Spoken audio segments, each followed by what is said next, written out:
Bust down, Pantheonas. What's going on? Happy Thursday. All the What way up? What up? down, What up? What up? down, downtown, Browntown, clown. Okay. Browntown was just slightly crazy, only a little bit crazy. Uh, what's going Well, on, folks? well, you know what's pink, right? Where are we going with No, this? there's a St. Louis rapper. Oh, okay. All right, gotcha. We're talking about strawberry ice cream. Everybody, relax. Hi, everybody. How we doing? How's What people? up? What up? What up? What up? What up? We got to talk about Ryan Coogler. You know what I want to talk about the most right now is Ryan Joseph Coogler. The Him. Netflix deal. Yeah, For sure. No, a lot of stuff. Supergirl, an awesome Spider-Man trailer. That shit was heat. I have questions. Yeah, packed list. We got the verses going on. If you hear some random Pretty Ricky or B2K, it might be coming from the next room because the verses is on the big screen. So but I'm having that's going difficulties, and on. I don't know if that was him or me. But we got a versus going on. Versus between who and who? Pretty Ricky and B2K. Oh, Pretty Ricky and B2K. It's while I was sitting over here waiting to get going, it was kind of keeping me entertained. So it's definitely but going does down there. Pretty Ricky have 20 songs? Hey man, I don't know what's up with y'all and it's Pretty Ricky doubting, but they started with Grind on Me. Okay? Like that's how much confidence they had walking into that building. So I'll have to Wait, play the whole thing back. But you're supposed to start your verses with a medium song, not one of your hot songs? well, I'm just saying for Pretty Ricky to have so little, as everybody keeps bringing up, like, oh man, I don't know if they got enough. I don't know if they got enough. They sure did start with a smacker. You know what I mean? Yeah, more people watch the beginning. You're a YouTuber. No one sticks around to the end of the stream, so they just want to Yeah, extend them. I think they want to win though, right? Don't you want to win the verses? Don't you want to win the battle? You're What right was your though. Most favorite people are watching in the verses? beginning. My favorite, It has to be Locks object. versus Dipset. Nah. My personal favorite was Gucci Man versus Jeezy. Like that's a personal favorite that will live in my mind forever. I I think. apologize, Marcus. I did not watch that one. Oh my goodness, it was a classic.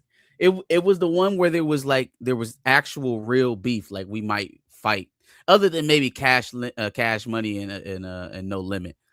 But like the Gucci Man Jeezy one was like there's been blood spilt between these men. So it was legendary to see. I remember hearing about it, so yeah, good to see that. Mm. You know who had a trash one? Nelly and Ludacris had a trash one. DMX and Snoop Dogg had a trash one because they were in the studio. Um, but Nelly and Ludacris was just like two guys on a webcam. It was weird. Yeah, that was in the very early days of verses when it was still conceptual. Like they was just we was just hopping on a we were just I think T-Pain did a verses with somebody on a virtual side before we were allowed to come out of our homes and see human beings again. I don't know that'll happen, but Chris Brown and R. Kelly, Chris Brown and Yeah, see, Marcus Houston, I think they'll R. Kelly. He gonna do it from jail. Neo. It'll be Neo. Neo Yeah, and Chris Chris Brown will Brown be and good. Neo. Because I Neo think songwrites too. yeah, no, he has a lot that he could play. Neo would be a hard out for sure. I think the problem they're going to have with like A-list talent for today is pay, because you basically asking them to put on a concert of their greatest hits. And right now, at least the way Swiss and Timberland are doing it, they're not offering a very big purse for that type of performance. So they'll struggle to get a Chris Brown versus Usher. Like that would be a versus for the ages. But again, you basically asking Chris Brown and Usher, who are both still in their touring primes, to put on a concert of their greatest hits for a couple $1,000. So it's not for everybody financially. It doesn't make sense for them to put their product on the line for such a cheap amount if that's what it's going for. But they could make it though. They could make find the dollars with Chris Brown and Usher, and they could like I I think don't know so. sell If it. they put on an actual concert, like for sure. First of all, we was talking about this the other day. How is there not already not like a yearly versus tour? Like, all right, we're gonna do the verses virtually, and then we're gonna have a tour where we come back and have everybody who did the verses this year, and then we're gonna tour around the country. How is that not a thing already? How are we not already getting those dollars? Yeah, that'd be a good idea. Generate hype for each other. Yeah. Everything costs now. Sadly, nobody does anything simply for the culture anymore. That's a fact. That's a fact. I mean, this is basically out of Cameron's mouth how all of this is set up. Like, it's not Mm. enough money involved for you to really ask A-list talent. Like he did it with Dipset, you know, when they went against the Locks, but I don't see him ever doing that again. Right? Like especially not where he's at right now um with the show and everything. Like he's up right now, so Groups people are like the to cash in when they best. can. I don't like singles. I think having a group of people, so maybe rock bands could get involved. Oh, Wu Tang versus G Unit, that'd be nice. I would watch that, but they got beef in their camp too. It's like, hey, can they Mm-mm. get everybody together and be copacetic? But yeah, no, I would watch the Wu versus G Is that Unit. a fair group though to put Wu Tang against G Unit? Is there someone more formidable? So I mean, if we NWA, so G Unit includes everybody in G Unit, so we can use 50s, we can use all of their Olivia, albums. You got Banks, you got a lot of music from and Banks. we got Olivia. Uh, yeah, and we got Olivia. We got Olivia. So Ryan Coogler. So this dude Yeah. went from a deal with Disney Plus to a deal with Netflix. He went Mhm. from I'm gonna be seen by nobody to everybody. Now the only reason he was with Disney Plus had to have been because the Ironheart show was proximity media and like the superhero stuff was cool, right? Didn't Mhm. Proximity also do the 4 episode animated that nobody watched? What was it called? Eyes of Wakanda. Eyes of Wakanda. Yeah, no, ain't nobody watch that. So now you're gonna be on Netflix. And my biggest request from Ryan, if he's watching, please, can you make the thumbnail on these Netflix shows, something that doesn't perpetuate negativity? Because everyone's on Netflix, everybody, and whether they watch your show or not, while they're skimming through the thumbnails, just have maybe a father smiling and the title of the show. I'm just saying, think about that Y- because you were a victim of what happened with Black Panther 1, where the character had his face covered on the poster because of internationally they wouldn't do well or whatever the reasons were, whatever lies they would tell you. Maybe not perpetuate any stereotypes. That's all I'm saying, Ryan. He's not Yeah, watching. yeah, he's not watching, and also I don't know about that. But what I will say is that this is another opportunity for him to really dig into his bag, right? Something outside of a franchise, something outside of a established IP. He can kind of dig his teeth into something original and then and showcase what his personal viewpoint is, right? Not necessarily playing within the confines of somebody else's work. The tropey stuff though that you're talking about, I don't that may just kind of be part of his style at this point. But that doesn't mean that we can't get a good product in spite of some of the some of that judgment. Like I said, Sinners was a hit, regardless of any distasteful stereotypes or narratives we may feel like have emerged. He made a hit, made a bona fide hit. So I think he just has more opportunities, more swings at bat to do more creative things. Now, what I will say is you don't get permanently stuck in, pre Jim Casting Crow Michael B. era. Jordan. Well, that too. I don't think Michael B. Jordan gonna be spending too much time on Netflix, but we'll see.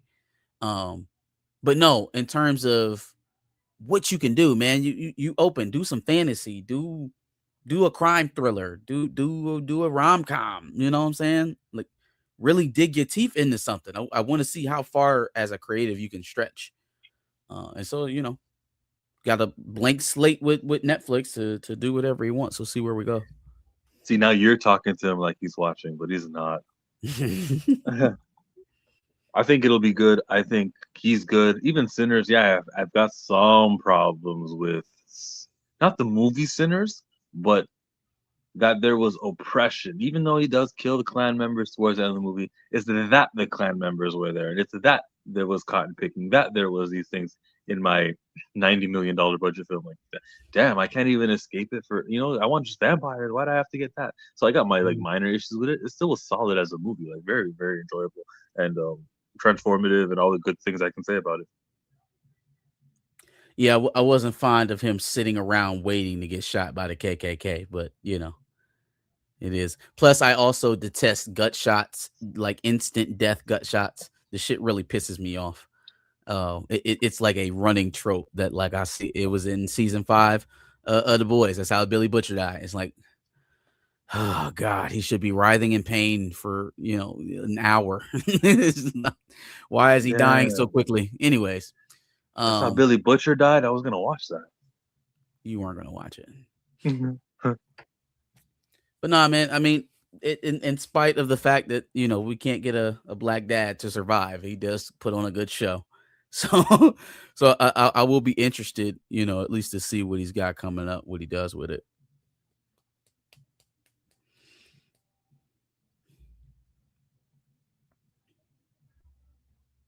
Still there? Start with Netflix and maybe more after BP3. Yeah, yeah. Even if you want to toss up BP3, you know what I'm saying? No, that's not gonna happen. But yeah, I would like to see him in some different avenues that's not so restrictive because uh, I keep going back to Centers, man. We've seen what he did when he has a, a blank slate to work with, and I will say the some of the decisions that I found distasteful in Black Panther, I felt a lot less, apprehension to some of the stuff that was in Sinners that I had a second thought about. Much more sensitive to what's going on in Black Panther than anything that I could criticize about Sinners for sure. Lawrence wrote a comment saying, "Chill, here we go, erasing history." Um, I don't know what you heard me say, that I was erasing history. I'm not sure. I don't even know who was talking about at that point. Yeah, I don't appreciate turning on my screens for entertainment and seeing melanated skin being the victim of oppression like all the time. That doesn't mean that I don't want the history to be taught in Oh, okay. I other see. fields, and it doesn't mean I mean make the movie sinners but ignore the history. It's not what I mean at all. I'm still saying the movie was quality. I get that it was accurate, but I'm not tired of what the movie did. I'm tired that movies consistently have that theme of oppression. That's something that I don't want to see. And so I'm just saying, like, give me a vampire movie that doesn't have that. Maybe it doesn't take place in the 1930s. Maybe it takes place in the 2030s. Like, can I get futurism, or can I get So, things that yeah, are that's what I'm saying. Like we could really stretch out our settings here. Like we don't have to be stuck to a Reconstruction era time period. We don't have to be stuck in Jim Crow. We don't have to be stuck in slavery times. Like, yeah, no, and I mean we hey, don't even how have to about be stuck something in that this happened world. more than how about over 400 years ago? Where's that Mansa Musa movie? Is it Michael B who Yeah, was doing that, or was it yeah. Ryan Coogler? One of them was having talks. Maybe that would be a good Netflix TV series. That would be fire. Like the possibilities are endless, and so I want to really see. I hope this tests his limits as a creator. I hope this forces him to really go to the drawing board with something original, just like he did with Sinners. Right. Team Coogler. Except he needs to recast the child.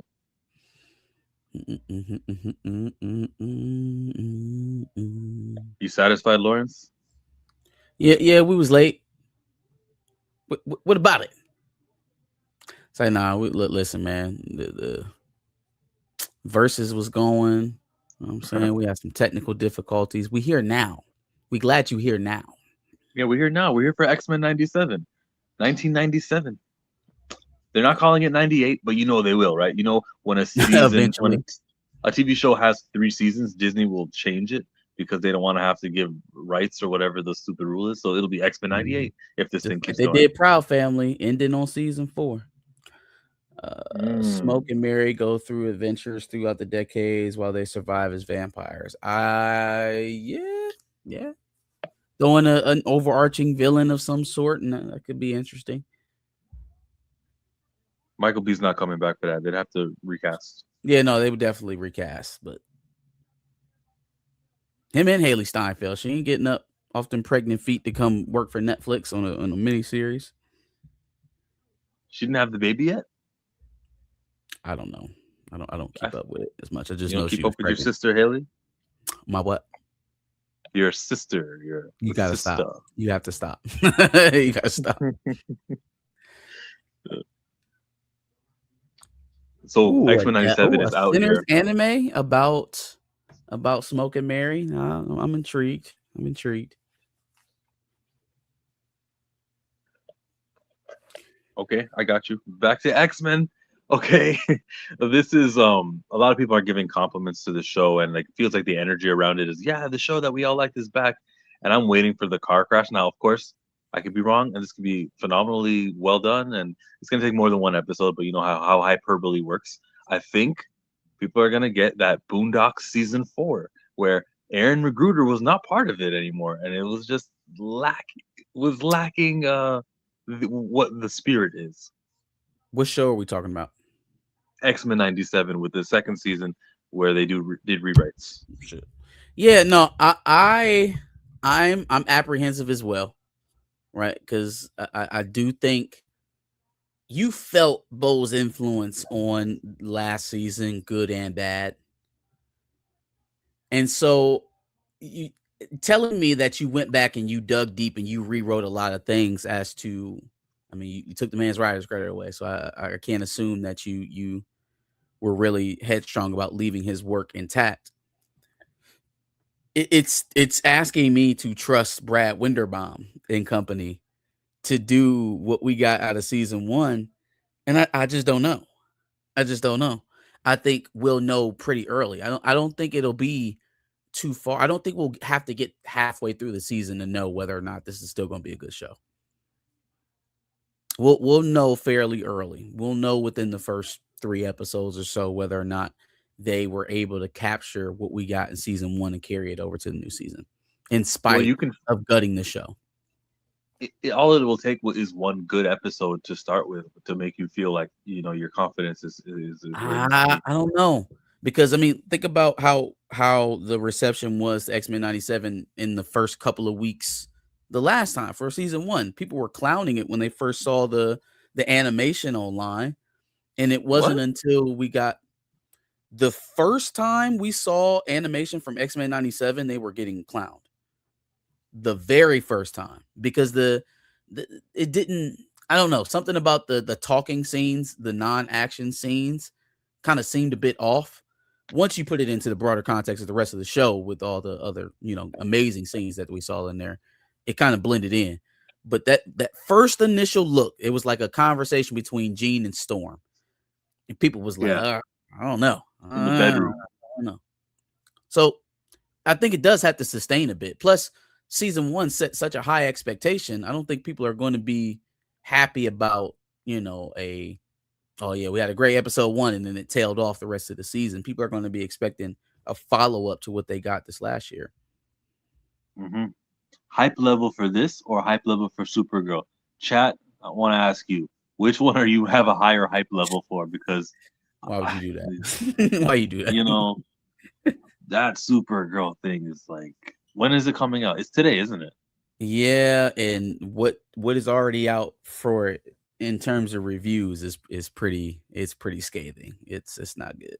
So I want to hear that it is attached to the greater world because if she's gonna go to many planets, we got to see what the cosmos are saying over at DC, and maybe a reviewer doesn't really care about that stuff, a movie critic doesn't care, but me, I love that world building stuff. That may hit.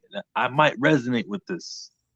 Yeah, if it does that, and I mean, I don't know. It doesn't. They're not describing it as a very strong film or script for that matter.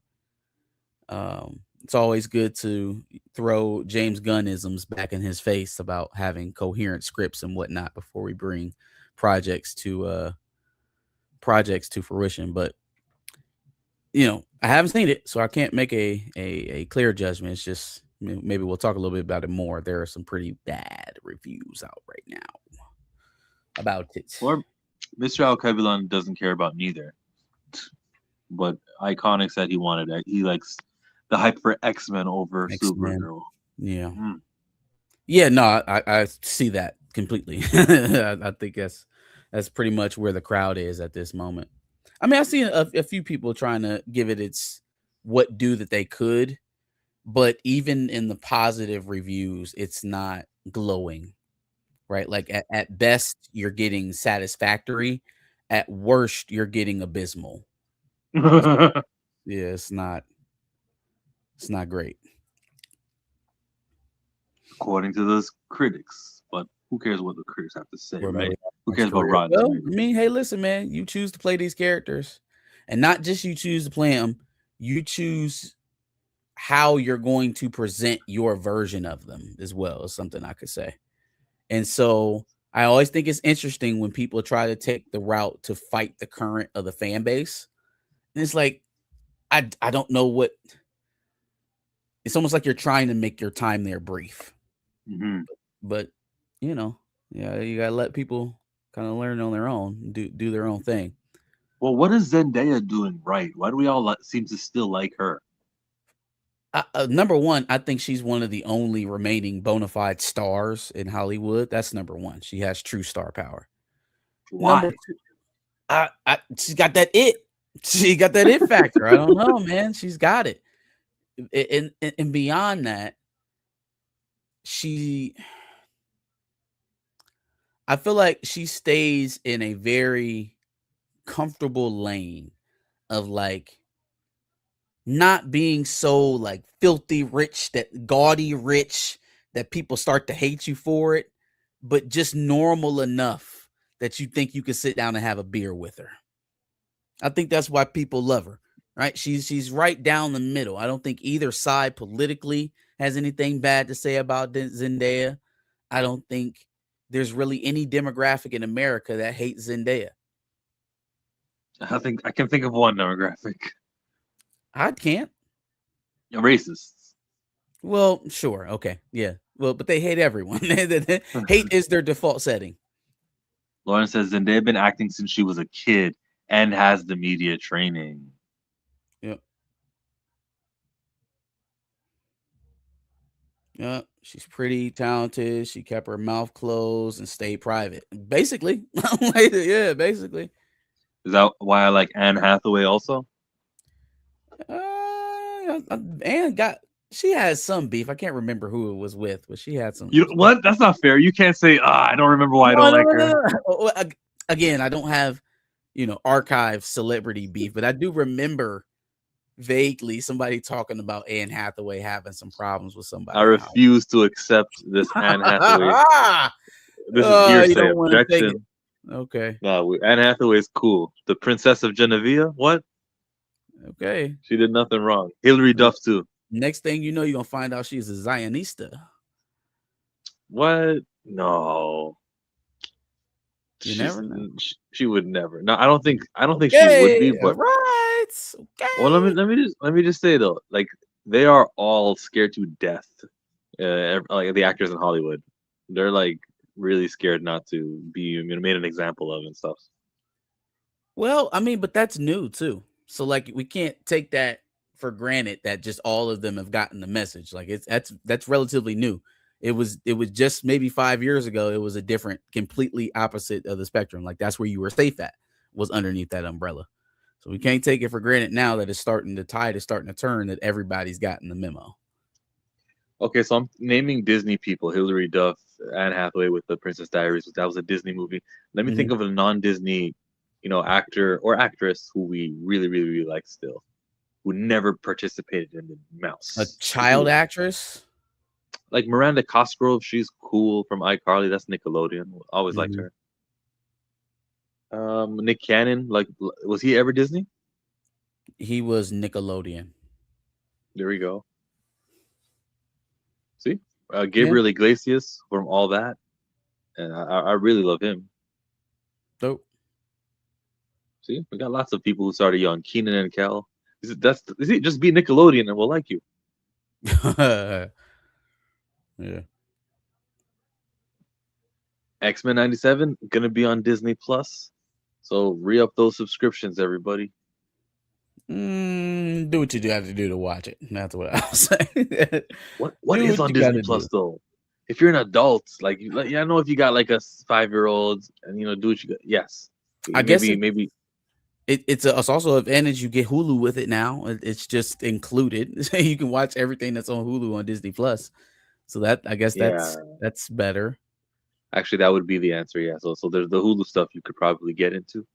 Yeah, there's probably some stuff on Hulu you want to But watch. like Ryan Coogler did the right thing by going to Netflix because everybody has Netflix. So as long as that show is good, then people talking about it and everything. Like the way people talk about Love Is Blind, it just oh, it's on Netflix. Okay, cool, I'll watch it. You know what I mean? Like the shows just pop. They're on Netflix and they're This accessible. this is a ridiculous statement. This is a ridiculous statement. Zendaya just can't carry a film, unlike Florence Pugh, who did the Thunderbolts. Like, Yo, listen. Now, I like Florence Pugh. She's a decent actor. If I was going to give Florence Pugh a movie to say that she led and carried, I'd say something like Midsummer. I for sure as hell like gonna throw out the goddamn Thunderbolts. I don't know if you, Johnny Dogworth, I don't know if you actually like Florence Pugh. Because you offered up Thunderbolts as like her example of why she's a better actor than Zendaya. It's not. Ugh, wasn't the strongest one. app. Um, what were we talking about before that? Oh, Disney Plus. What is there to watch on Disney Plus? Man, it must be a long wait in between Daredevil seasons because I don't. I for the life of me, and then Bluey. I guess yeah, you're right. If you've got small kids and you want to have access to the entire Bluey library, then Disney is your place. Oh, speaking of Disney, did you see that Gracie's Corner got picked up by Disney? Oh yeah, that was supposed to be one of the things we talked about last week. That Gracie's Corner, the YouTube show, was a Houston family Yep. who do that show on YouTube, and now it'll be on Disney Plus. Disney to me, Disney is like the wrong place to put that. I prefer you having your independence, but that doesn't mean you're gonna pull everything from YouTube. That's not. I hope that's not what that means. I wouldn't expect it to last too long. Maybe there's a phasing out, or they're buying what's popular. They're buying what they're competing against, right? And that's the point. So to think that it's still going to have a life on YouTube very long, that's probably not the case. Too bad. Well, they got some fire songs. The Gracie's Corner, like the Yes, Colors here. song. I love the one that where she goes, the colors, the colors, the colors, the colors of the world. Sorry, bro. I'm doing a terrible job of this. I should just find a clip and play it, but that's a fire song, bro. She got a lot. The Yeah. birthday song. Clap your hands, it's your birthday. Clap your hands, it's your birthday. Go whoop whoop, it's your birthday. Go whoop whoop, it's your birthday. Oh, the Phonics song? That was the first What one I heard. sound does a letter make? Tell me. What sound does a letter make? Ah ah That's a ah hit. ah ah ah ah. And Yeah, then there's no. like a flute in the background. Mhm. Gracie's Corner is the shit. Gracie's Corner is the shit. Shout out to the family, right? Like that ended up cashing in on that. I could only hope one day I could pass off this channel to my children and it'd actually be worth something that somebody would want to buy for sure. That is dope. Yeah. Meanwhile, first. Yeah, they over here. We done started some Florence Pugh beef in the chat. Next. I don't care about this Florence Pugh stan. Ooh, someone said It's a legitimate interested. war. He said interested in the Power Rangers reboot on Disney Plus. Interested is the correct word. Yes. Mm, I will wait till I will wait till a large enough contingent of people tell me it's worthwhile watching. I don't know if that'll get me back to clicking on the Disney Plus just yet. Do you make it a kids show? Do you age it up? What do you do? I would make it a adult version of the show for all of us. Kids can just come for the pretty colors. Yeah, I mean, I think you can do both. Like you can present it as a new adaptation and still have, you know, Easter eggs and callbacks to the original cast. Thinking like Bel Air, right? Like it was definitely a modernization of Fresh Prince, but there were enough callbacks in the show for the original fans, for people who watched the show while it was on, to relate to. That'd be the best case scenario, Bel Air Yeah. for Power Yep. Rangers. Let's do a Bel Air version Power Rangers. Seriously. But who knows what they'll do? Just know in advance that you are going to have a new team next year and a new team next year, new team next year. Like, you know that now. You didn't know that back then. Of course, everyone who knows Power Rangers knows that. So foresee it and then plan a 10-year anniversary, Forever Red. Maybe call it Together Red. Like, plan the future. Explain why certain Rangers don't get to continue. Explain why they lose their power so that it takes another team. Think of it and have one constant character who's always there, like a Zordon. Yeah, but good Yeah. luck to them. So I'm interested. Yeah, I am. And whenever that thing comes out, I think they have to reshoot it. So it's just gonna be delayed, delayed, delayed. Like everything on Disney Plus really is gets delayed, delayed. Remember how long it took for Wonder Man? Vision Quest was shot like 2 years ago, right? Right? When was Vision Quest shot? We've heard about it for a long time. So Yeah, we'll get that it one. was been done for a while. Maybe we'll see a trailer at Comic Con, which Comic Con is gonna be Comic Con this year after Yeah. taking last year off. The year before it was when Robert Downey got on the stage and he was wearing the Doctor Doom green. This is it. This is gonna be probably an eventful Comic Con. We will hear what the year will be about. Yeah. Okay, good job, Marvel. Let's see it. Yeah. Yep. You'll get your first seed. Which do you think the have you seen the leaks of the trailer that have been going around online? Yeah, it was glorious. I would say you think that that's the real deal? That's the one. I think it's the real deal, but what do I know? I mean, no, it very well could be. I still need convincing, man. I still need convincing. Also, a great trailer. Great trailer. Don't really know what the F is going on or why this assortment of characters is together fighting, but I'm sure we'll get some vague, explanation in the beginning of the movie because You the seen the the app one where figure is the real point. you seen the one where Steve is where there's no gravity, but he can lift the Mjolnir? I saw it was like a brief little fight sequence. All of them were kind of fighting in a pit. It was like Shang-Chi, Nightcrawler, Cyclops, a few other people. They were all kind of like fighting something Yeah, I think like it was back to Giant back, Sentinels that Doctor Doom was in charge of. which could be. Man, this movie's about to be so good because I watched those X-Men movies from 2000 all the way onward. I watched all the MCU films. Fantastic Four, like this is so good. Like just to see everyone in the same place except for T'Challa because they had to kill him. I think this movie's gonna be fire. I hope so. Yeah, I don't want The it to fail. Russos, Just it's, the Russos are gonna got a bring lot that of work to do. spark. But the hype is there. Like the amount of people going crazy over these trailer leaks, which may not really be leaks. Who knows? The nerve of It could you, be intentional. the nerve of you, Jay the informant. Here we go talking about Wonder Man, and you just did you just say that that Bel Air was trash? It's like Uh y'all oh. telling yourself sometimes. It's like Bel Air was trash, but Wonder Man. Now that there is some shit to be proud of right there, boy. That's Simon Williams. Simon. Hello, Simon. We got a super chat though. Let's get the super chat up. I don't want to ignore that. Super. Super duper.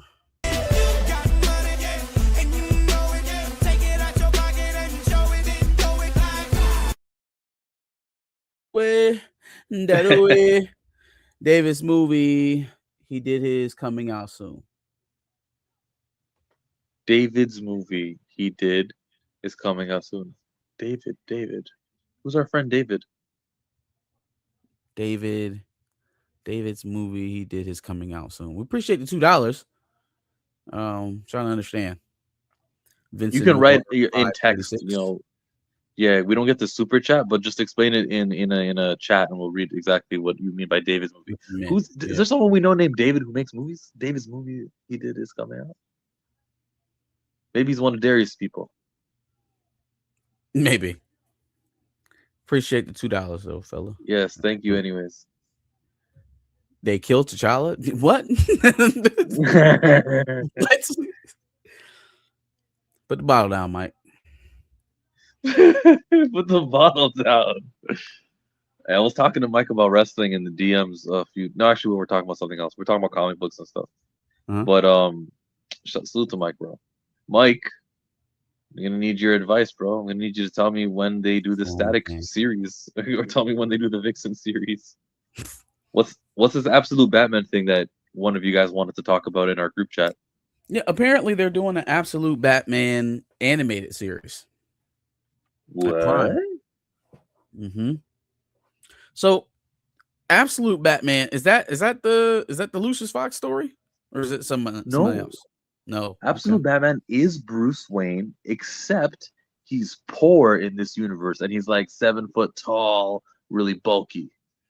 Yeah, it's the Interesting. absolute universe. Okay. I'm slightly intrigued. The post I saw did say that it was going to be an all new, all different take on Batman. And it's going to be something that was like a kind of a buzzword to me. So I was thinking Lucius Fox. I'm a little bit more intrigued now. Okay, 7 foot tall Batman who's not just beating up on poor people. He's one of the poorest himself. Yeah, Interesting. they're already like at 24 issues now. Cool. So a popular comic book series going to be turned into an animated series. I have to tell you though, I'm kind of upset. Damn, we don't I want more want Batman. no, I Damn. want more canon. I want so what Creature Commandos was, even though I didn't watch it, it was canon. I I want more things. It's just like I don't want Absolute Batman. I'm not gonna watch something like that. I don't watch Friendly Neighborhood Spider-Man, even though everyone says it's good.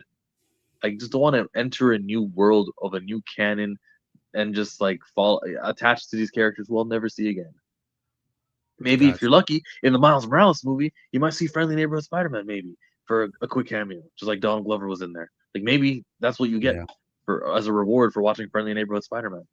But I don't know. It's gonna take a lot for me to get into another superhero like a DC or a Marvel universe that just isn't the main one. There's So that's Vincent not what I Moore's want. explanation.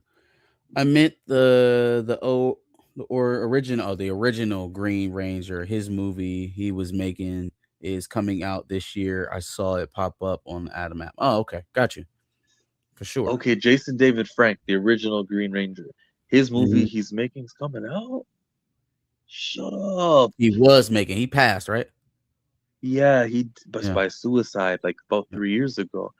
I Yeah. remember the moment it happened too. I was watching Mike stream, and yeah, it was shocking though, and that irks me. I hate suicide. Like with all due respect to everyone going through it, don't kill yourself, please. Like value your life. It's so. I hate knowing that people die because they chose to do it. Oh my, like I say that lovingly, everyone, but fuck, that's frustrating. But yeah, salute to Jason David Frank's work. Sure. Yeah, I think I want to see it just because I already liked the guy, and then when somebody dies, the album sales are always there. Like this was his last effort, so it makes you kind of Mhm. want to give it a look.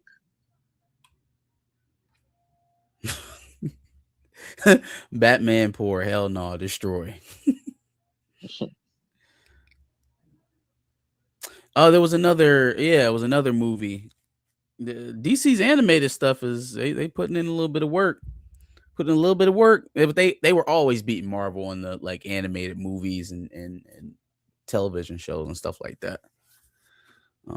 So see Batman Nightfall trailer. I actually did see that. It was pretty good. It's called The Legend of the White Dragon. That's What's that? the Jason David Frank's movie, The Oh, the Legend of the movie. White Dragon. Got you. That sounds like a David Duke movie. Legend of the White Dragon. Mm. Starring Colby Covington.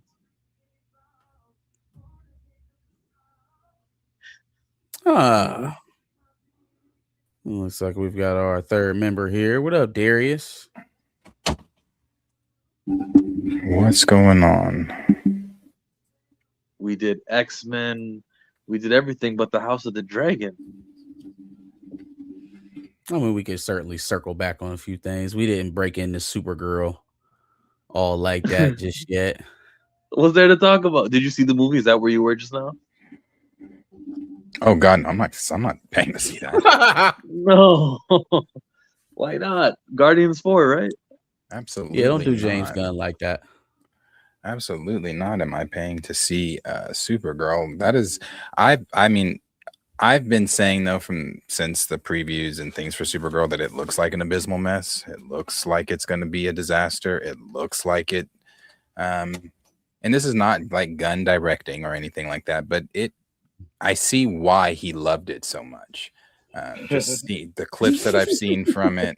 Yeah, the clips that I've seen from it don't look great. I saw this one clip of her like in the desert fighting, and it just wasn't that fantastic. The reviews on this are bombing the shit out of this. Now, granted, the audience score seems to be better, but that's typically how it goes. The audience score seems to be better, but I will still say there are people that are just average viewers that aren't critics that are also saying, "What the fuck? That this is some shit." But hey, Supergirl. Yeah, not like that's what I was telling Chill. I was like, the highs are like it was satisfactory. I had low expectations and it was fine. And the lows are just like really low. It's really low. Like low. Pretty scathing. And these are from the folks who got to go see the movie for free. Like the movie's coming out tonight for the public, for all the regular Joes. The folks that got to go see the movie for free are dogging it. So yeah, man, I don't know. I continue to scratch my head on why our vision wasn't more tailored to formulating the Justice League. It's almost like he wanted to. He's like, nah, we're not gonna do origins for everybody. We're not gonna build this thing from the ground up. Everybody knows these characters already. We'll just skip ahead. But like in skipping ahead, though, skip to the good shit. You know what I mean? Don't skip to Booster Gold. Don't skip to Sergeant Rock. Don't skip to fucking Those might even not happen. yeah, no, man, just nope. Darius, you reposted that video, that 3-minute video that he had of the stuff that he was announcing initially when he first came out, the Authority, Paradise Lost, and Waller, and all that other shit. And it was just like, no, that hasn't come yet. No, that hasn't come yet. That's supposed to be in the works, but we don't want it. And then some of the plus stuff that got axed out, like the Authority or Waller, is getting replaced by a Jimmy Olsen show. It's like even when we benefit and get some of that nonsense up out of there, he just replaces it with more nonsense. Yeah. Yeah. I said this, and this might be for some might be a bold statement, but I stand by it. I think the numbers that we are seeing for Supergirl are going to be the numbers for the upcoming projects, and I dare say, well, I don't want to say numbers. We haven't seen numbers yet. The reactions that we're seeing for Supergirl, I think, are going to be the reactions for upcoming projects such as Clayface. Maybe not Lanterns. I think Lanterns is going to do fairly well.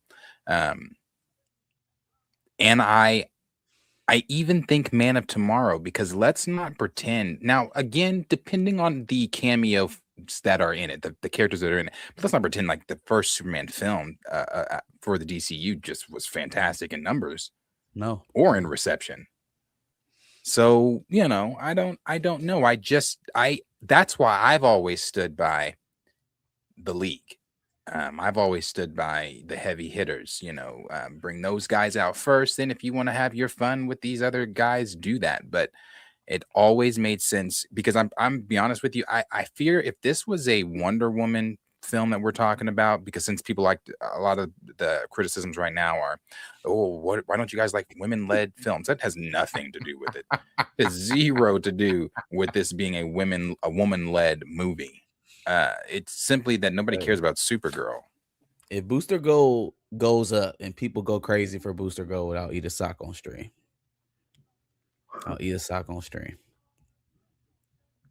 Like conceptually, it doesn't even really sound like anything.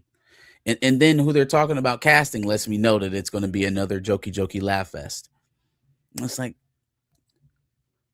who other than I guess Kyle Chandler and Aaron Pierre is actually going to be serious in this entire universe? Like, is anybody going to be devoid of a joke in a Beastie Boys cutscene, or what? We just running that back for everybody.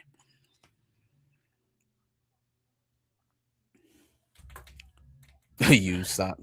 I think I mean I agree with you. I am too fly cam. It could be really cool, but when you're pining after Kamal, I know I'm not pronouncing the last name right, Kamal Majiani, or however you say his last name. When you're pining after a character like that, when his role in Eternals was the comedic relief, his role in anything he does is typically the comedic relief. Although he's like, I don't care that he's put on 40 pounds of muscle, he's still the comedic relief. The concept of the character, Darius, is that he's a loser from the future who goes back in time and now he's a superhero. So it's like the equivalent of like Trump taking a 22 pistol and taking it back to the time where they only had shields and swords and becoming king. Like that's what we're talking about with Booster Gold. A not very talented individual who just has futuristic tech in a time that's basically primitive to his, and now he's a superhero because of it. Even conceptually, it's not what you want to lead with. It's just not what you're putting your best foot with. You said it. Like if you've got the pillar already set, if we've already seen a Justice League form in the films, now we're looking for ancillary stuff. Now we're looking for those smaller characters to fill in the gaps. You have no foundation. You got Superman, and that's it. And it wasn't even the greatest showing from your flagship character. So it's like, where does the confidence come from? Like, why are you so confident in some of this stuff turning the tide? Like you put your best foot forward. You had Superman, and in all honesty, it wasn't a poorly shot film. I just think it lacked a little bit in script, and also the tone was a bit too juvenile at times. But that was your best swing. That was $350 million, regardless of what he tries to rework it down to. It was a lot of fucking money, time, and effort, and it didn't result in much. So, no, well, it was a liked movie. It was a good launch. I don't want to say it resulted in much. It did what it needed to do as far as like get us started. It's just that we had to go to Clayface right next and Supergirl and everything else they're doing.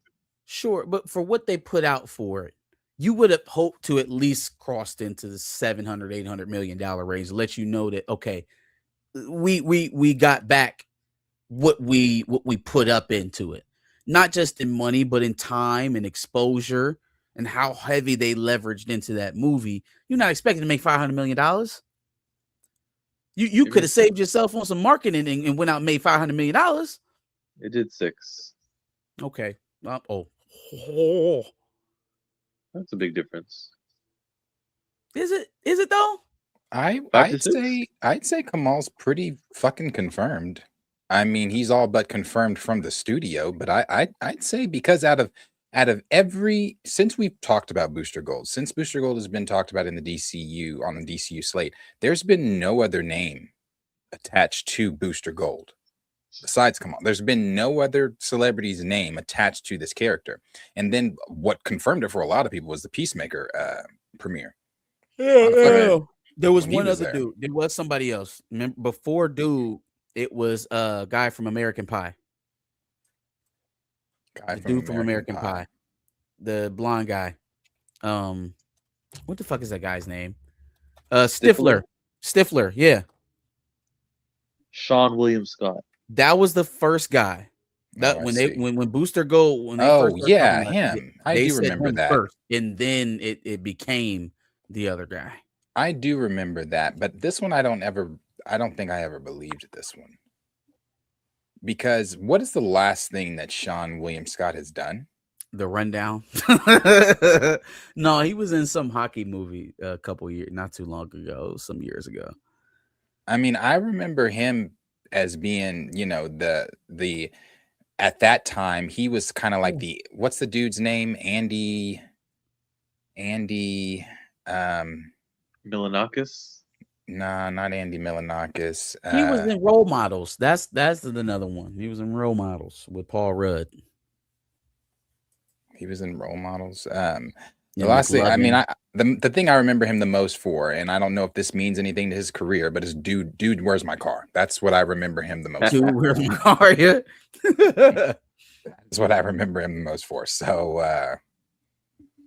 I don't know. Yeah, I never believed that one, but I do believe Kamal. I believe that. I mean, What do does your your thing, tattoo man. If you say? feel like you got the levity, if you feel like you have the bandwidth to make those type of movies or in those type of television shows in this state, have at it, brother. Let's see how long you keep the position. James Gunn is going to lose his position for other reasons. The Ellison family is not going to be too happy with that Jarhan Poor analogy he was putting in his movies. So But I at think, this rate, though, Are we he's sure? making it a little bit easier because it would be for at merit. It wouldn't be a meritless firing, a meritless firing at this point. Are we sure, sure about the Ellisons? The only reason I say that they're that, Zionists. well, no, that they were. I thought they said they were pretty excited to work with James. Now that could just be talk. Man, yeah, that's talk. Hell yeah, that's talk. Hell yeah, that's talk. If you when you said, "Are we sure about the Ellisons?" I was like, "Are we sure that they're actually going to get Warner Brothers?" And I do still think that there's a few hurdles to climb.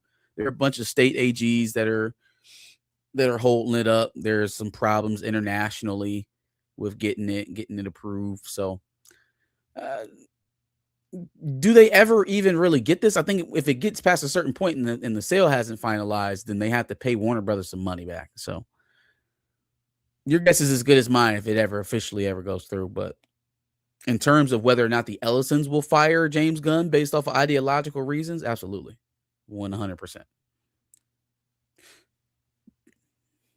Too bad for James because I really like Superman and Peacemaker. They will boo his ass, and as long as he don't got something big to show for it, like, hey, y'all better not fire me, then it will be very easy. It will be very easy. Since we're talking about DC, question for the both of you. It doesn't have to be a long discussion. I just have a question. Do you think the Penguin gets the reception it gets the attention it gets had it not been for its predecessor, the Batman, setting up Colin Farrell as Cobblepot's? You think you can throw out Colin Farrell as Cobblepot's as just a random show to the public? Before Batman? Before Batman. No. Okay. No. I wanted to make sure I wasn't crazy. You know, I get into a daily DC debate on my live stream with my viewers because they just love James Gunn and what he's doing. So I had people telling me today that no, I still would have watched. I says, you're telling me if DC just dropped a Cobblepot series out of nowhere, you're watching that? You're lying. Like, you're lying. Yeah, you can't discredit the boost that being attached to something that you've already watched, like helped it. Just like movies have sequels. Toy Story 5 is doing great because of Toy Story 1, 2, 3, 4. You can't ignore the predecessor. Right. Yeah. Yeah, no, it probably would have died on the vine without the Batman movie. There were so many references to that movie. And like you said, him showing up in the Batman one, kind of primed people for what this series could potentially be. So I think that played its role. Um, with Gunn though, it is very, for a guy who is just so headstrong about planning and having a set plan, and that's the reason why comic book movies are failing and blah blah blah blah blah. His forward vision seems very scattered. It's very scattered. Like it is not very, at least to this point, has not been very concise. There's not a clear direction, and I just don't think he's got the meat. He doesn't have the oomph. There's no beef. Hey, yo, he didn't have the beef or the oomph. You got to relax. I know it's Pride Month, but Jiminy You got to Christmas. relax.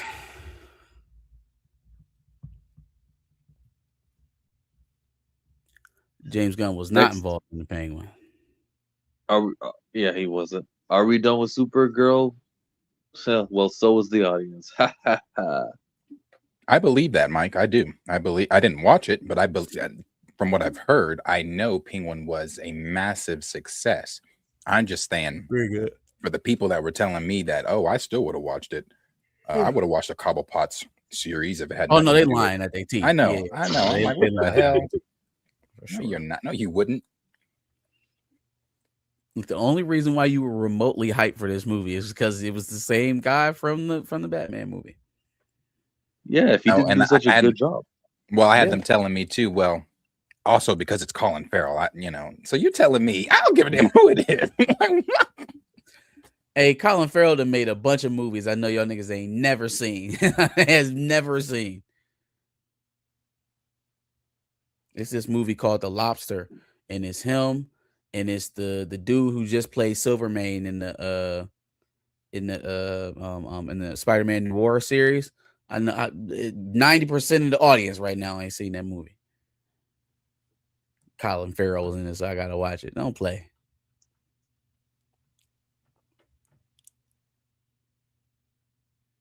Where we at? What did you think about Ryan Coogler's deal, Darius? I just thought that he can't really miss right now. He seems to be getting a lot of good money flowing his way.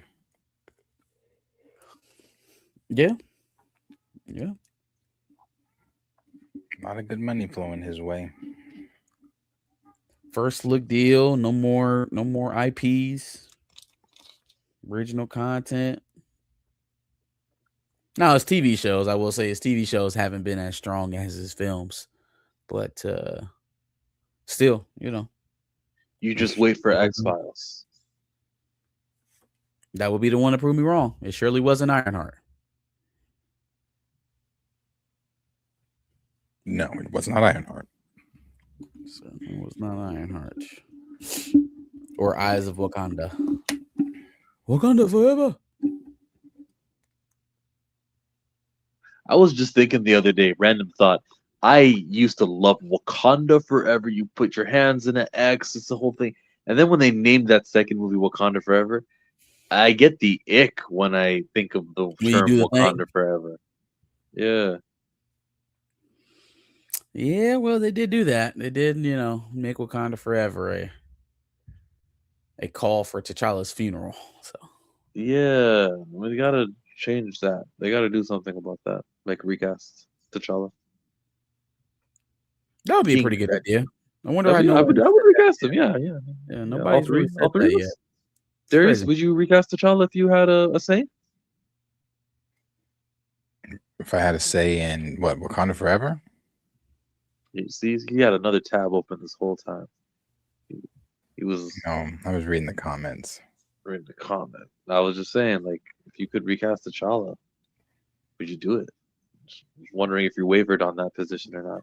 Oh, yeah, I probably wouldn't now. I've had 4 years to mow it over and think about Tucson? just how having that that black representation just would be such an ick. So yeah, no, I've shifted a little. Yeah, White Tiger needs to have a little bit more screen time, right? Yeah. Put Bucky in the suit. That'd be a great idea. Nate Moore, are you listening? Nate, Nathaniel, get off your Survivor binge and come watch the Pantheon. Nate, that's another guy who's kind of been quiet. I'm expecting to hear what he does next soon, because when did he depart from Marvel? It's been so long, right? Like, what do you got cooking? Feels like it's been at least a year now since we got that news. Yeah, it's been a year, so at least announce what your next thing is. Like, or at least let me know what genre it is. Is it going to be TV? Is it going to be a movie? Is it going to be science fiction? Will it be drama? You like romance?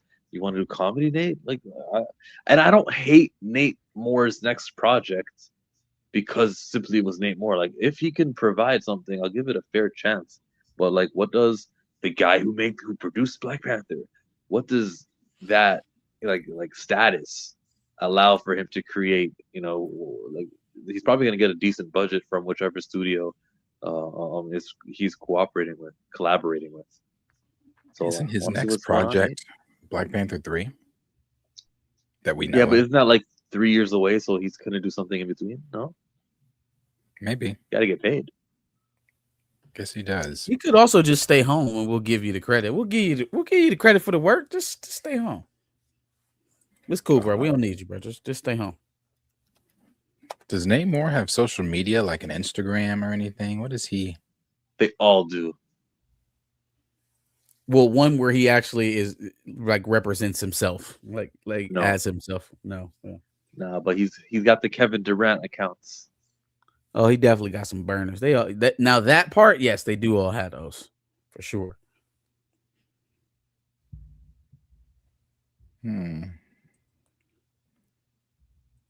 How do we smoke him out, huh? I don't know that he does. I was trying to find his social media. Unfortunately, I don't think he has anything that's He got the burners.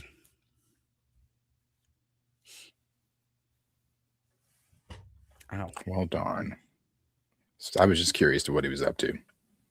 Yeah, right. You know, if he was posting some family stuff, maybe he's chilling. Maybe he's writing a memoir. Writing a memoir. When I decided not to recast T'Challa, these Negroes got so upset. It only took us a 5-minute conversation, but it took them so much longer to get over it. We even threw him a bone at the end of the movie. We got a super chat. Let's do it. You gave me fortune. You gave me fire.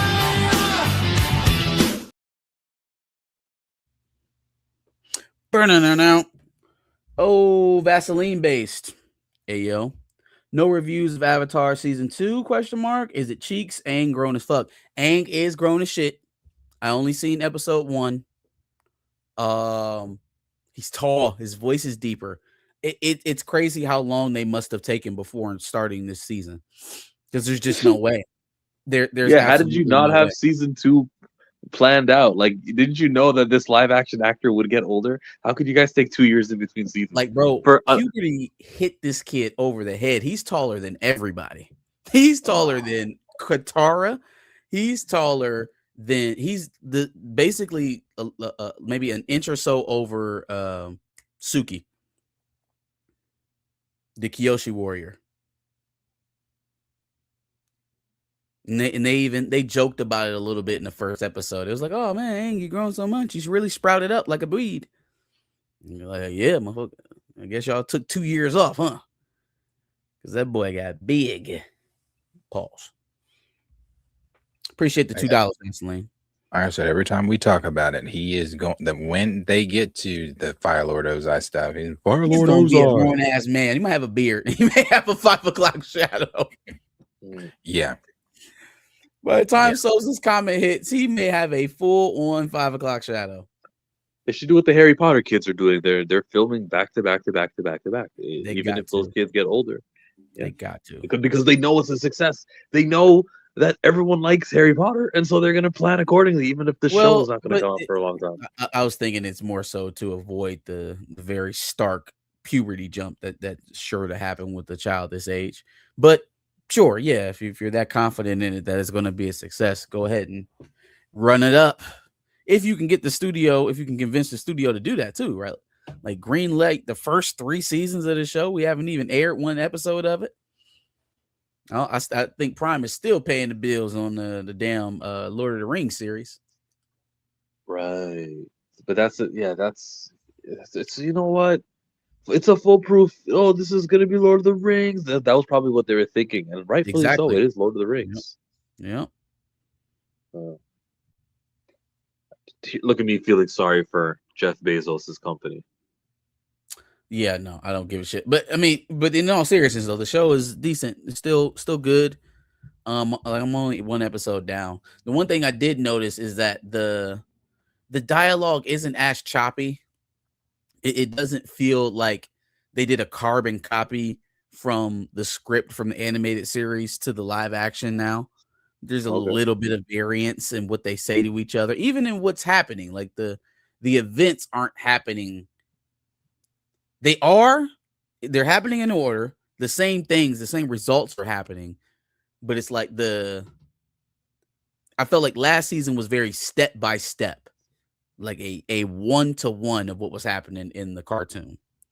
This season, at least in this first episode, there's the slightest bit of variance. It's just like a little bit of modernization to it, like of how this would actually go if these were living, breathing people and not just 2D animations. Well, that's why I'm watching the live actions to get that different take. And Darius, do I remember correctly? You hated this adaptation thing, right? Yeah, I did not like season 1. Well, I didn't even finish it. Season 2, give it a chance, man. Maybe they'll do the library, they'll do the sandbenders, maybe they'll do Ba Sing Se. Oh, they're definitely doing Ba Sing Se this season. That's a big part. They're doing they're doing the library. The owl was in the trailer.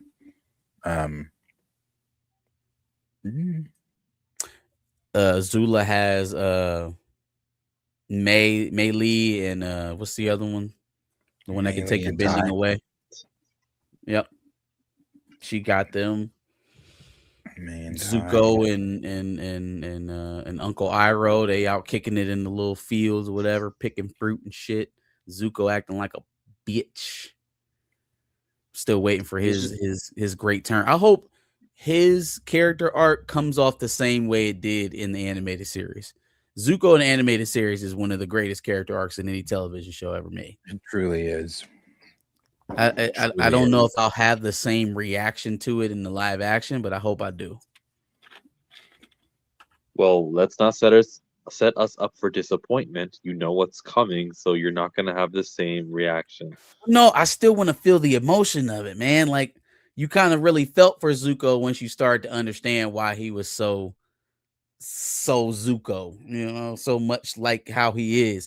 And then when you really dig into Azula too, and why she pushes against Zuko so much, and what she's striving for, trying to get her father's attention, it kind of all plays against each other, and you end up feeling sorry for both of them, but less so for Azula because she's like a murderous, crazed person.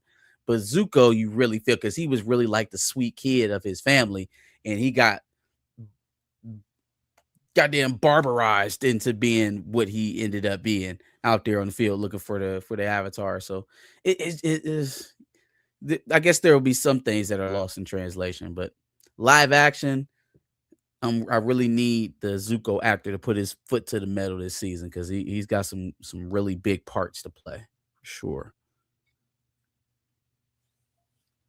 Yeah, thanks for that super chat because I enjoyed talking. I'm gonna watch season 2, and let's make sure that 7 days from now we give it some time. You want to do a whole season or like still light spoilers? I should be done with this by next week, I guess. I could be done with it. Yeah. So and honestly, who cares about spoilers? It's just the animated show recreated. Yeah, so if you know the show, then you know what's happening. Yeah. Ooh, speaking of spoilers, let's talk about an episode that I've watched now 4 times since it aired on Sunday evening. 4 times? 4 times I've watched this episode since it aired. Fam, the Battle of the Gullet was dog. What an episode. Where was this shit at? All season 2. All goddamn season 2. You didn't even have to have that stain on your reputation. You give us one of them battles in all of last season. Well, they had Rook's Rest, but that was in the beginning of the season. That was like first episode. It was literally the first episode of the season. So, yeah, no. What an episode. Way to start off the season. Yeah. I was a little underwhelmed. Still loved it. What? Yeah. What? I still loved it. I still thought it was great. But in terms of when I go back and I just think overall for this universe and battles, I was really wanting that Battle of the Bastards type feel. No, but Battle of the Bastards is the best Game of Thrones episode ever made. I didn't need it to be that. Didn't need to be the way they ever.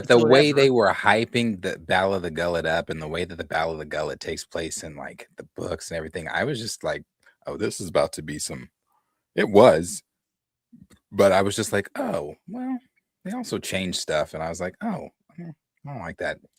But overall, good episode, great episode. Man, I was blown away. I was blown away because of number one, the strategic planning that wasn't even really planning. It just kind of all fell into place. So Allison is on her way back to King's Landing from Dragonstone. She's getting ready to open up the gates to let Rhaenyra and her armies and her dragons take King's Landing and kill her son Aegon. Oh, but wait, as you walking your happy ass up the stairs, they telling you the king want to talk to you in the king's room or in the crown room, and it's not Aegon, it's fucking Aemon. And you like, hold on, pimp. you was supposed to be on your way to Harrenhal with Kristen Cole in them. Why are you still here? You ain't supposed to be here. Vhagar's supposed to be gone. She's literally shitting herself. Like she's in the hall shitting herself because she know Rhaenyra could be pulling up at any fucking minute and Vhagar's still there. And she promised her that Vhagar was going to be up out of there and that she could just eat Aegon and take his head. Right? That was number one, because without even knowing, Aemon sets up his defenses perfectly to counter anything that Rhaenyra is doing. Rhaenyra was going to send the Sea Snake and his armada up all the way to King's Landing and surround the ports so that they couldn't get any reinforcements in. But oh wait, the Triarchy's on your ass. You thought it was going to be the Lannisters or the Greyjoys and you was going to blow right through them. No. Triarchy's on your ass. Now they slowing down your sea support. And you can't hit King's Landing because Vhagar's still there. The biggest dragon's still in place. So like mistakenly, without him not following through on the plans that he had already had set because of Aegon running away, ends up putting them in perfect position to defend against Rhaenyra. And so that's why the Battle of the Gullet was very important, because it was a turning of the tide, right? You would have thought it would just been a dominant battle for Rhaenyra, but they both sides lost so many in the way of ship power in this one battle because of fucking sheep stealer, goddamn unruly ass dragon just burning up everybody. And on top of that, you lost your other son. You lost Jacaerys, which I, for one, say good fucking riddance. We don't need no more hard-headed ass fucking kids doing what the hell they want to do, jeopardizing everything. But that's just me. Yeah, no, I agreed. That was a change I did not like that they made. I see, although I really did like this episode, I think it is among some of the best things in the Game of Thrones universe. I am seeing just from episode 1 why George walked away from this season, just straying so far away from the source material. sheep stealer's role that they made him have in this. Why? Why? That was so frustrating. I was like, Raina, oh she my was like God. driving a semi through the park. She like, no, stop, stop, listen to me. Speaking in Valerian to him, and I'm just like, why is she? I'm like, damn, I really want one of those ballistics to go through her and sheep stealer right now. It's like, because what you're doing is about to kill Jason. It really Like, no, pisses me first of all, off. Jace got himself killed. Jace No, got himself killed. But Raina could have just took her ass to Dragonstone. She she was could have on just her taken her way. ass to She could Dragonstone. have took her ass to Dragonstone. She could have flew up to the Queen's perch and could have broke her out of her bed, so she could have got on her dragon or whatever. But she definitely didn't need to go into the battle. She led that dragon in the battle, and that was her first time ever riding a dragon. That was the first time a dragon ever accepted her as a rider. Yeah, you've had this dragon for Where do you 5 get minutes. off? Where do and you get talking off? about, let's join them. Yeah, no, but Jacaerys got himself killed. He got himself killed. He dumb. He shouldn't have disobeyed Rhaenyra, but after him and Vermax got clear of that first ballistic, Get the fuck out. He should have got the fuck out. But here comes Sheep Stealer's ass going after everybody. No, Sheep Stealer, they're on our side. I'm like, why are you here? My God damn. That's why you shouldn't have drove no truck into the fight, Raina, because you can't drive. Yeah. No, and I get it. Like, even her being there, he obviously saw that was Sheep Stealer's rider, so he didn't kill her. But yeah, it's tough to defend any of his actions after locking your mother in her quarters and threatening to murder her Queen's Guard if he don't lock her ass in there. Like, bro, you really just you kind of underhandedly flexing your muscle here. And I don't know, man, if his mom goes out instead of him, does she get caught by the traps? Like, does she Stupid too. Here's one of my biggest things. None of you motherfuckers dragons outside of Vagar have seen a lick of battle. Not a sniff, not a snare, not a shit. Cyrax has never seen battle like that. You take Cyrax in the middle of that shit like that with all those ballistics flying and man, I don't care how good you and I don't care how bonded you and Cyrax are. I trust Cyrax a little bit more because I trust their rider. I trust Cyrax's rider more than I trust Vermax's rider. But Rhaenyra also has never seen a lick of battle. She's never had to dodge. Now, granted, Daenerys had never seen a lick of battle either. Sure should have. She had never seen a lick of battle either. Neither had her dragons. So, but that bitch had 3 with her at one time. She did have 3 dragons. She had 3 with her at one time. I don't know, man. I just think it's stupid for you to be the queen. Now, I thought it was stupid when Daenerys did the shit too, but it's stupid for you to be, like Jace kept telling her, if you die, it's all lost.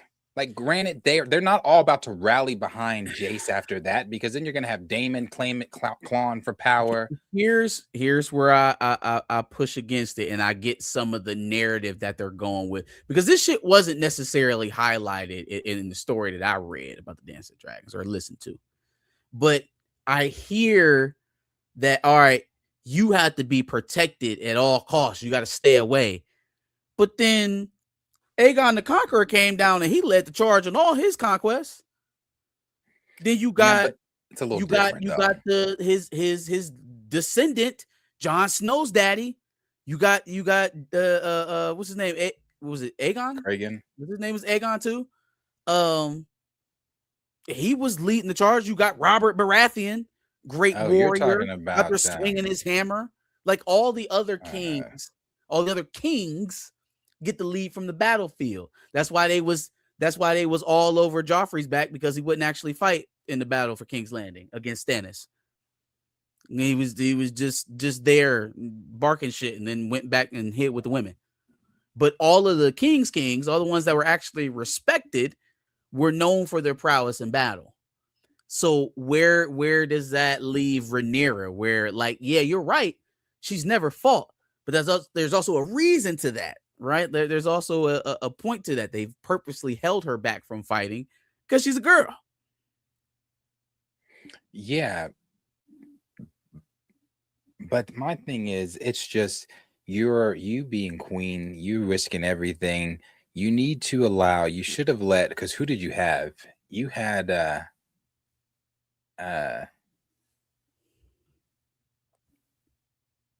you actually she should have she who was there? Who was there with the dragon outside of Jason and Bela? Was it just her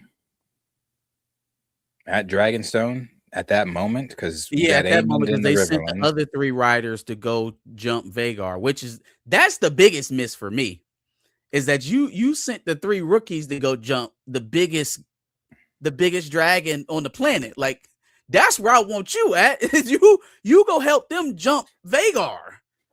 But see, You over also you got Vermithor being the second biggest going at her. that's is that the gold one? Yeah, Hughes, Gold the dragon? hammers. Yeah, Hugh Hammers. Yeah, okay. Yep. Yeah, I mean, like I said, I like the episode. There were things changed about the battle that I didn't care for, but overall it was good. My biggest thing that I really hate that they changed was where Aegon the Younger was. I I think Aegon the Younger story after all of this is one of the most fascinating of the Aegons. Although he's like super depressed and all that all the time, it's a great it's a great like most of the Game of Thrones stories. All great. It's a great story. And they really just they said Aegon the Younger, yeah, no X. He was leading a rebellion to overthrow the Mad King so that he could sit the throne. What do you mean he wasn't king? He was fighting to become king. You think he just decided to put himself on the throne after the Mad King got stabbed in the back? It was Robert's rebellion. Yeah, no, I mean they usually change things. And like you said, George is not involved in this season. What? So I mean, according to him, he keeps saying that he was sending homeboy texts and trying to call him and shit, and he's been getting ignored.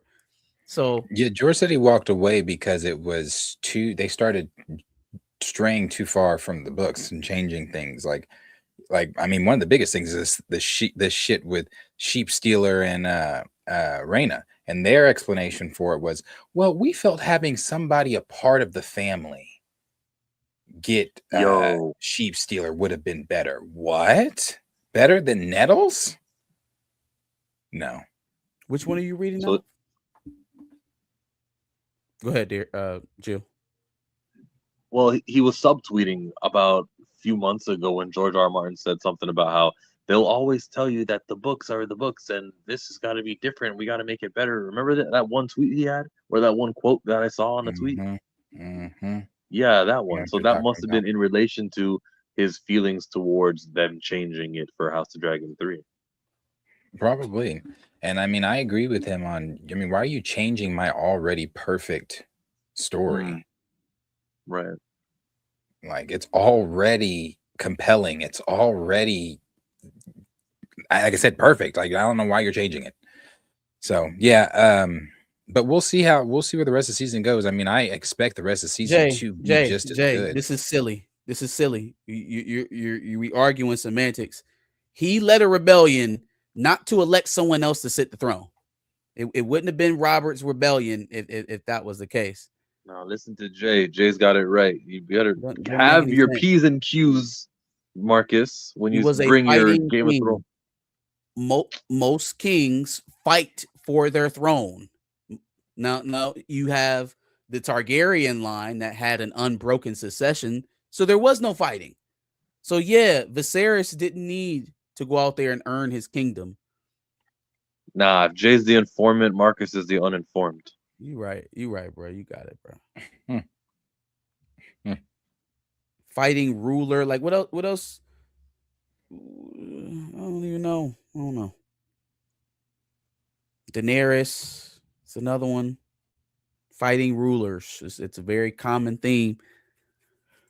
She was made not to fight. That was the point of the thing.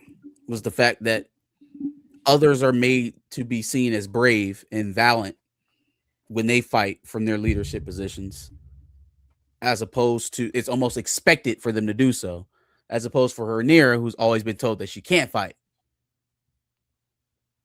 I guess we're getting ready to see what she can do, because I have a hard time believing anybody's going to be stopping her from doing anything from now on. Even if even though Robert has blood connections to the Targaryen, that's not what put him on the throne. Who's that? Where Dirty Joker said Robert Baratheon's blood connection to Aegon V made him king.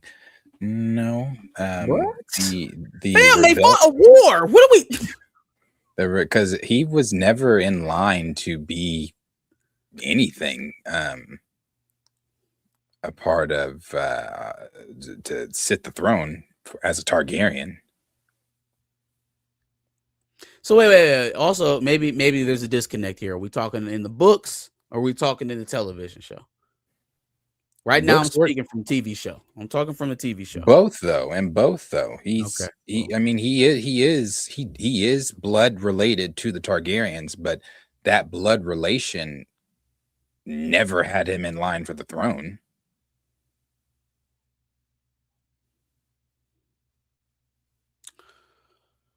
Yeah. Did you see the preview for the episodes this season? Yeah, they kind of giving away a little bit of the sauce with some of the previews, but yeah, it looks great. That 2-minute episode deal they did, but you know what's really tough? That last trailer, that one that everybody keeps mimicking on TikTok, where she says, "Bring Aegon the Usurper to me." I'm like, man. That's some tough dialogue with that score behind that. Woo, that's tough. But this is, and I hear this, right? But it's almost farcical to think that it would be anybody other than Robert. Like we gotta.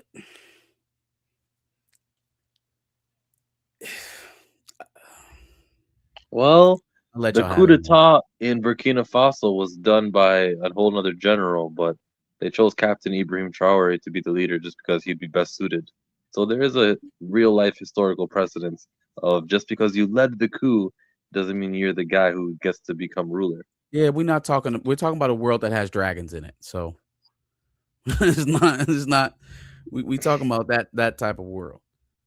And again, not only was he the guy who led the rebellion, but he's the guy who slayed Rhaegar. That's his name, not Aegon. Rhaegar Targaryen. It was one or the other. It was all of the pieces in place for Robert to become king. I don't think that those questions started at the council meeting after the war was won. Like, come on, man, we've watched Game of Thrones. They were positioning Robert to become king well before they ever sat King's Landing. Like, we gotta come on, grow up. Y'all have seen this show before. Hey, I love that last episode of Game of Thrones when they were talking about what are we gonna do, and one of them suggested democracy, and they all laughed at it. That was the best part of that episode. Democracy. He didn't say the word democracy. He just suggested it like, well, what if like we had a group and then everyone gets to decide, and then just laughed it off like how stupid that is.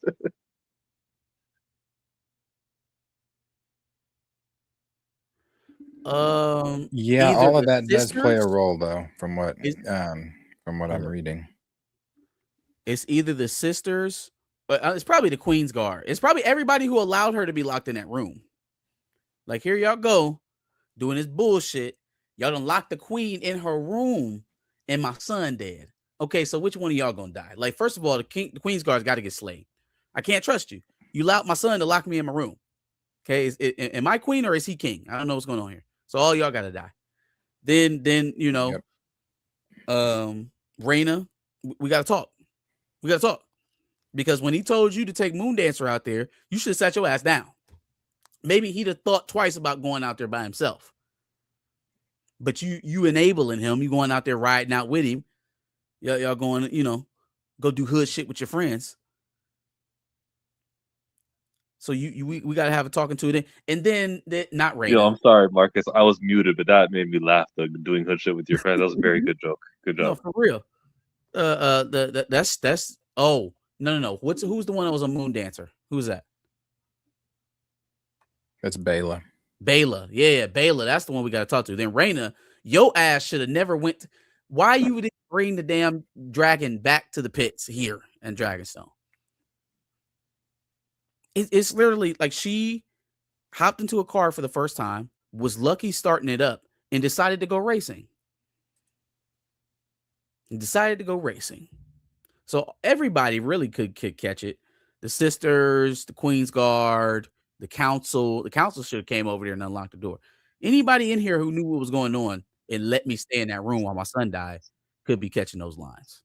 No, well, that's what I said too. A lot of people, I mean, people are gonna die because that's the main thing. I lost my son due to you all's incompetence on knowing who the hell is in charge.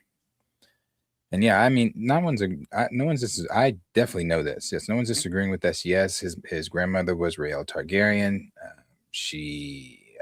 That's one of the claims he made to having Targaryen bloodline. Being a part of the Targaryen bloodline and everything like that. However, though,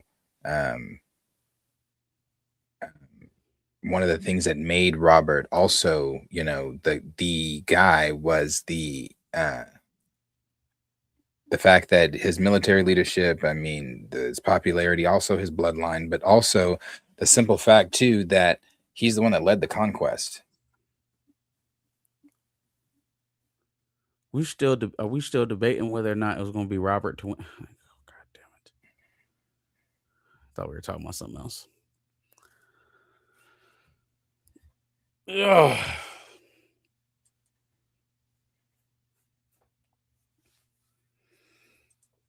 Yeah.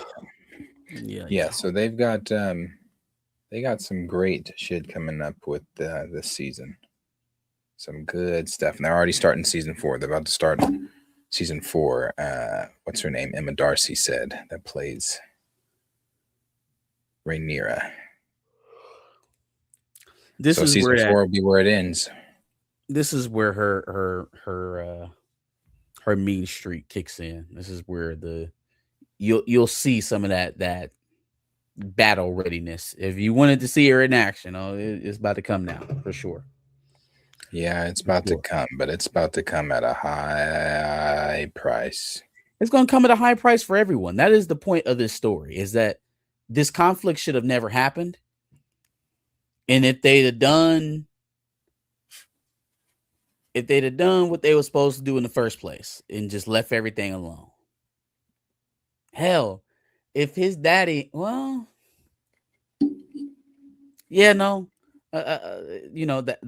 marrying Allison was dumb as fuck. That was probably the start of all of this. That was the start of all of this, was him marrying his daughter's best friend. Yeah, marrying Allison. It started this endless kind of climb for power from the high towers with Otto there. And then it forced Rhaenyra to constantly have to defend her position. And then when her and Daemon got in cahoots, it forced Daemon to defend her position. Now we got factions of people. Now the cousins in the family don't like each other. All of the greens versus all the blacks. Like, you literally split your family up by sticking a high tower in the middle of it. It just don't make no sense. It don't make no sense. Viserys, you fucked up. Indeed, you did. Indeed, you did. Had Rhaenys been queen, maybe none of this would have even ever happened. Yeah, I mean, Yeah, but I feel like they would have fought the same way they fought. It would have been different circumstances, but they would have fought to get her ass out of there the same way they're trying to get Rhaenyra the fuck up out of there. I do think though Rhaenys would have been a much stronger and probably a more well respected queen. The reason I think it hurts Rhaenyra so much is because Rhaenys would have ascended the throne immediately, because Grandsire was on his way out. He was done. That's why he held that meeting. Like, okay, let's da da da da da. If she would have ascended the throne immediately at her age, Rhaenyra was however age she was when she was crowned or named heir. So that gave people enough time to bitch and moan about, oh no. I don't think it would have mattered. I think the point that they were trying to prove to us by showing that she was the first queen to be and how she was passed up was kind of setting the stage. Like they would have found a way to contest her rule. Even with Rhaenyra, like there was no confusion on whether or not it was going to be Rhaenyra until the night the man died. They had to wait until he was no longer around But the confusion also came in from Alicent's which wouldn't have been possible without him dying. They had to wait until he was no longer around to set things right. So as long as that's the case, as long as we can just simply wait until the man dies and say that he said something to me in the wee hours of his life, then we could do that at any yeah, point. but that wasn't Alicent's intention at first. She was purely acceptant of Rhaenyra being taking the throne, being queen, and all that kind of stuff. Let's mend our families, bring everybody back together. It wasn't until Viserys was dying, croaking, and deciding to, thinking that was Rhaenyra, and said what he said. Alicent, of course, thinking, oh, our son, not the conqueror. Yeah, I mean, well, sure. I still say that wouldn't have been possible if Viserys is not on his deathbed. And so no, to have a solid line, even if she ascends immediately, there would have been some sort of, like, because there were factions from within that wouldn't have supported her rule from the simple fact that she's a woman. And so from that standpoint, there would have been plots. There would have been plots to kill her. There would have been, ways to delegitimize her as a leader to try and foment dissent in her rule. Like she would have never lasted in that position. So whether it comes swiftly after you're coronated or just before, they would have found a way to sink it.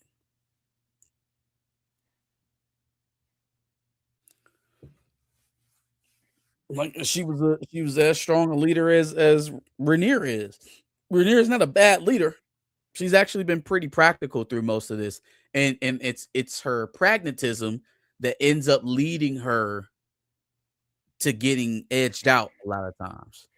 Yeah, Oh, no, I'm not gonna do this. I'm not gonna do that. Yes, it's her weak. It's yeah, I get being, my father ushered in however many years of peace, and I get all that kind of stuff.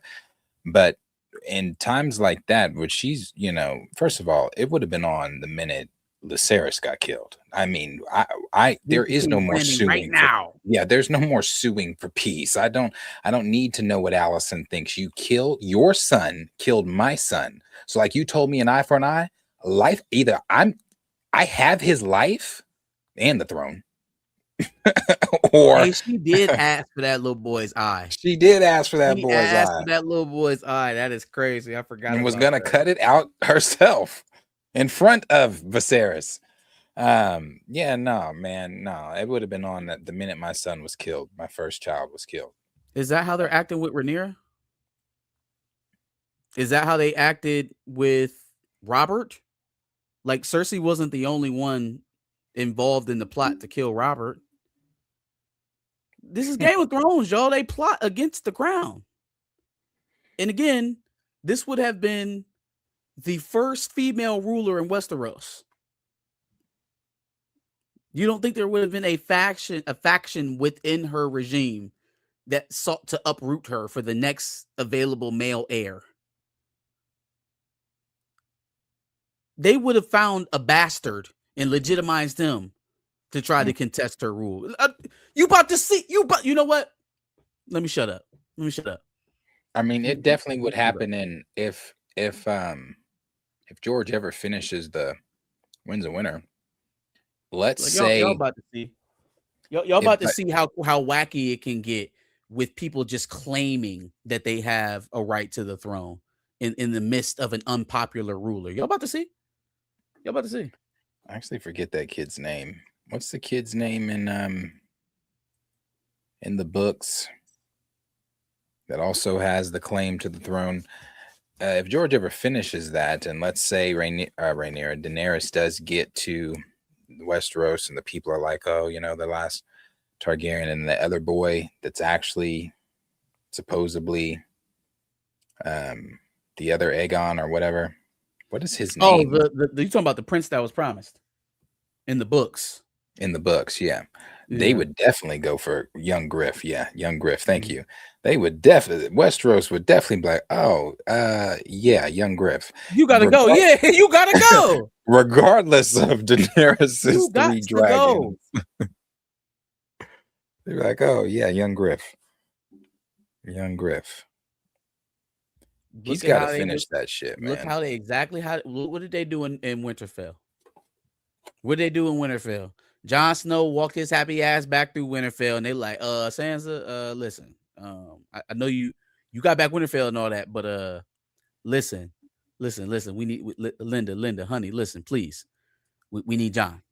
We just don't know this for sure, though, Kyle. We don't know that for sure.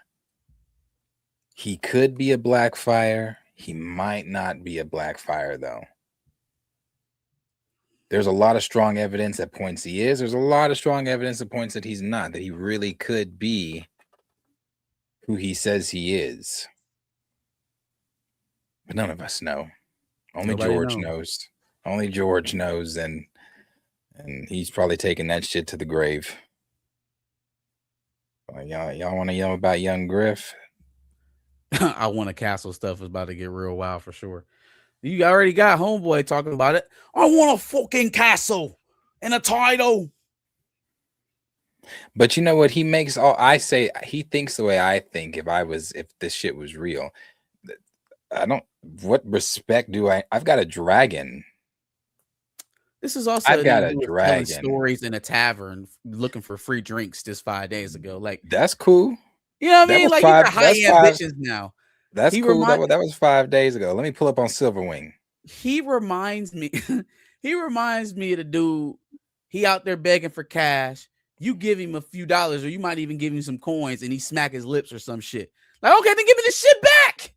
Then give it back. Okay, if that's not enough for you, maybe we can find somebody else to put on the back of this goddamn dragon. I don't even know. I don't know if it works like that, though. I think now that Silverwing is bonded, I think if you even touch Alf, that bitch might get defensive. We'll kill that man when as soon as he get off the dragon and walk into the palace, it's over with. We'll find you. Oh well, yeah. Well, there you go. If she's not around, find you a new fucking rider. If she's not around, then yeah. Yeah, no, I don't think he'd be able to do it in his presence. That probably wouldn't go too well. Yeah. Well. Yeah. Yeah, and they're all about to piss me off too, betraying them. Yeah, no, I see it. I see it all over him.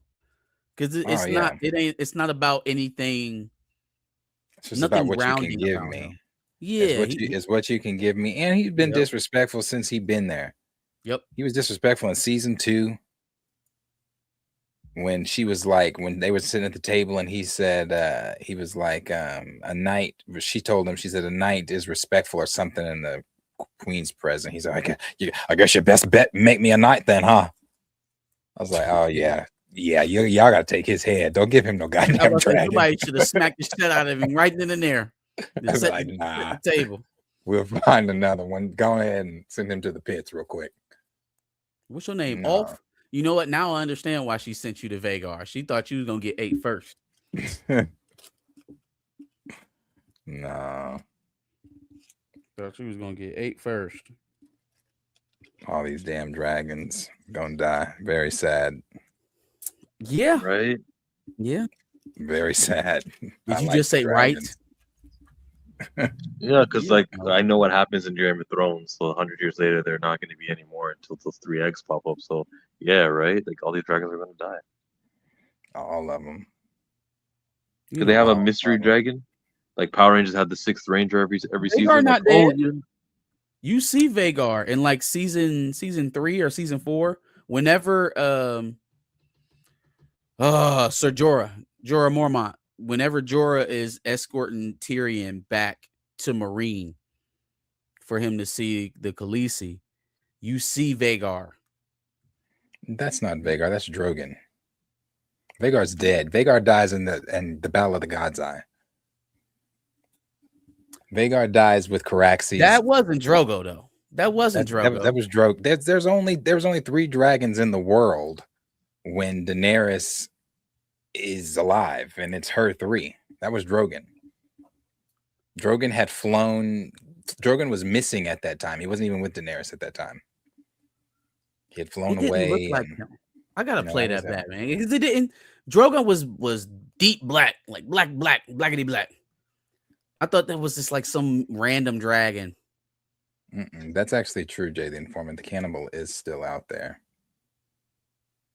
I don't know if he's out there during the days of Game of Thrones, but no, that was definitely Drogon. You're gonna make me play that that shit. was a Dominican dragon. I know, Black Puppy. Yeah. Didn't Damon leave He the died a eggs virgin. at, He had his hopes up for Bela. He had his hopes up for Bela. he was That's in a very love. Vaseline question to ask. He was in love with his Bela. No, there's another dragon, during Aegon the Younger's time, but he hates dragons, so he keeps it in the pits and starves it. So, yeah, he hates dragons. And there could be more dragons because we don't know what's west of Westeros. Could be. Did someone send a super? I don't think so. No, I think it was just those 3. Yeah, we got all 3 of these, I think. That's Link. Actually, no, we had one more. We didn't read this one. One more super chat. Oh, from our favorite, Arthur Rose. What up, Arthur? What up, brother? You been looking at the box office lately? Do you love what you do?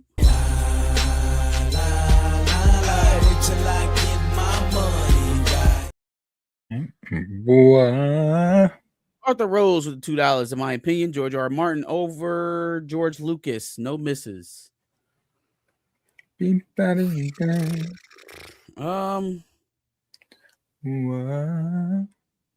I'm not mad at you. I guess it was a more of a taste thing. Lucas probably has the bigger cultural impact, but if you're a Martin fan over Lucas, I can deal with that. George Martin not have any misses. What's up? How does George R. R. Martin not have any misses? He's saying he's picking George R. R. Martin over George Lucas because he has no misses. I know, and I'm asking, how does he have no misses? Oh, wow. That's Arthur Rose, bro. You got to talk to Arthur Rose. I'd consider The Winds of Winter not here a pretty big miss. I'd consider that a pretty big miss. I think they said the distance. What was it? It was like the time in between the last book and now, the time it's taken him to write it, is longer than it took him to write like the 7 books that came before it. Yeah. Like him writing this book has taken longer than the entire rest of the series. The entire Song of Ice and Fire. Yeah. It's nuts. Yeah. It's nuts. Yeah, and I don't think it's ever coming. So we'll never know. I guess the way Game of Thrones ended on the HBO series is that's it. If you didn't like Bran, tough shit. You didn't like Bran, tough shit. Because he's not giving you a book. That's fucking crazy, bro. Bran is literally sitting the Iron Throne. Fucking Bran. Sitting in the Iron Throne, knowing past, present, and future, knowing who the fuck is sitting the throne next. Gross. 3-eyed Bran's raven. whole story, how it just annoying. Yeah, all that shit's annoying. You make the psychic king? Because why? He's not even a person anymore. But at the whole point, he was slowly losing his humanity. He did lose his humanity. Shit, they kept saying Bran, like they was hugging him. We missed you. I know. I could see you. Hey, they dragged his ass all the way to King's Landing, and he couldn't even be moved to shed a tear for her brother that he lost, the wildling woman to help him get there, Hodor. He didn't give a shit about nobody. But let's make him king because he'll be a just king. He definitely won't be a king with any type of emotion. Oh, man. My lord, the townspeople are sick. I know. I saw it. I know. The people are dying, my lord. I know. Enemies approach, my lord. I know. I knew last week. What did you say anything, my lord? Everything must happen as it. No, get this man out of here. Oh shit. He'd be like, "Is this the knife you were going to use to kill me?"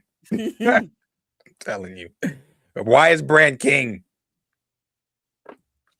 That was Bran George, needs it. right? That was No, George. Yeah. That's not George. I think Bran being a cripple is still George, but Bran being king in a war or whatever he When is. are you going to give this up? When are you going to give this up? It's at like 963. You still holding on to this? It's got 30 million to go. Come on, man. Come on. You really don't think this movie's about to hit $1 billion? Still. No, he doesn't. Like, first of all, it's about to be July. The movie's been in the theater since April. You don't think that they're going to hang on for just a few more weeks to try to get that $1 billion? I respect it, Arthur Rose. If I had such a strong opinion, I'd ride it into the ground too. I'd ride it till the wheels fall off.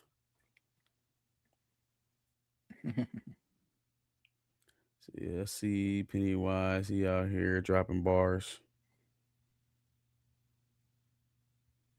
I didn't see that. Wheel Brand's ass down the steps. Man, it's useless. Ultimate Chico. Yeah, no, I mean, I would have kept Bran around, but make him king? Oh, yeah. Yeah, he would have been right hand to the king. Like he could be hand to the king. Let him be hand to the king. Yeah, he can be hand, but not king. Zero emotion, zero care. Absolutely not. Yeah, I don't know. John just sitting there like, man, I got killed for this. I got killed and came back to life for this. To go live out the rest of my life as a fucking wildling. And the thing is, even in the books, Jon Snow is just Jon Snow. You know, damn Aegon. He's not Aegon Targaryen. He's just Jon Snow. But he can do some, can't he, like, in the books, correct me if I'm wrong, can't he jump into his wolf?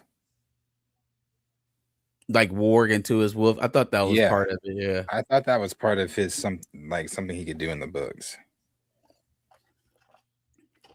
I don't know why they changed shit, man. You know how dope that would have been. If he just start warging into the wolf. It wasn't like they didn't already have supernatural stuff in there, so. Yeah. That could have helped him in the Battle of the Bastards.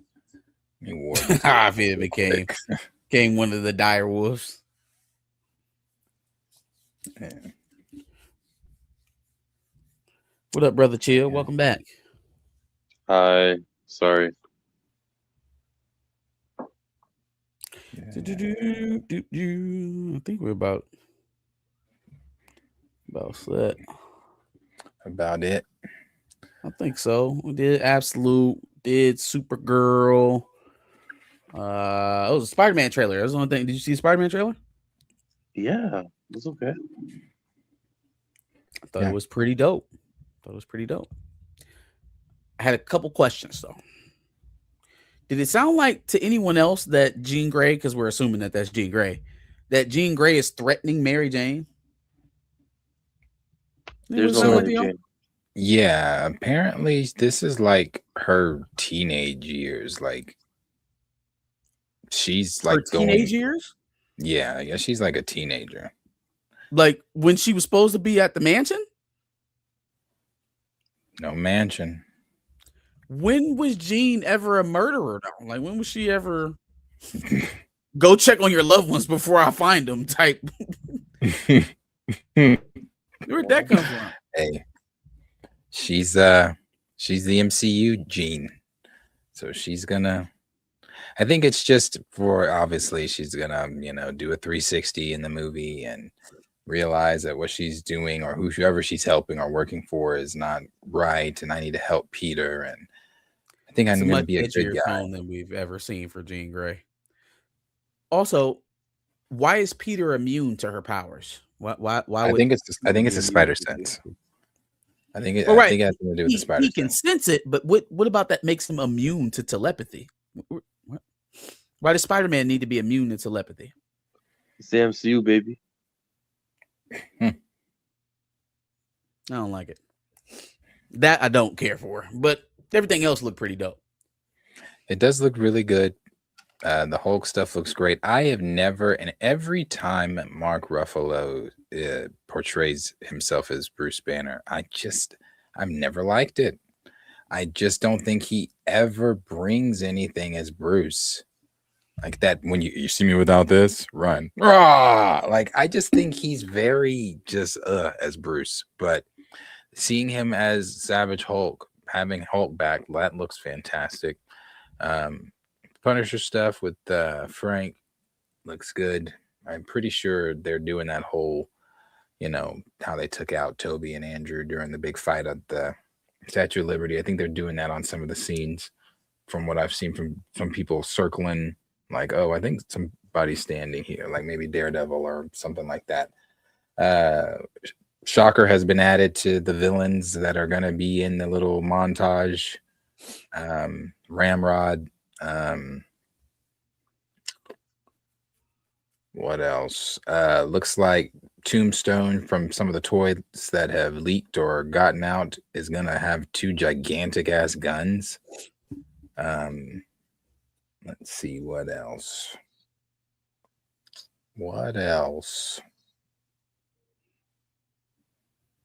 Tremel Tillman in there.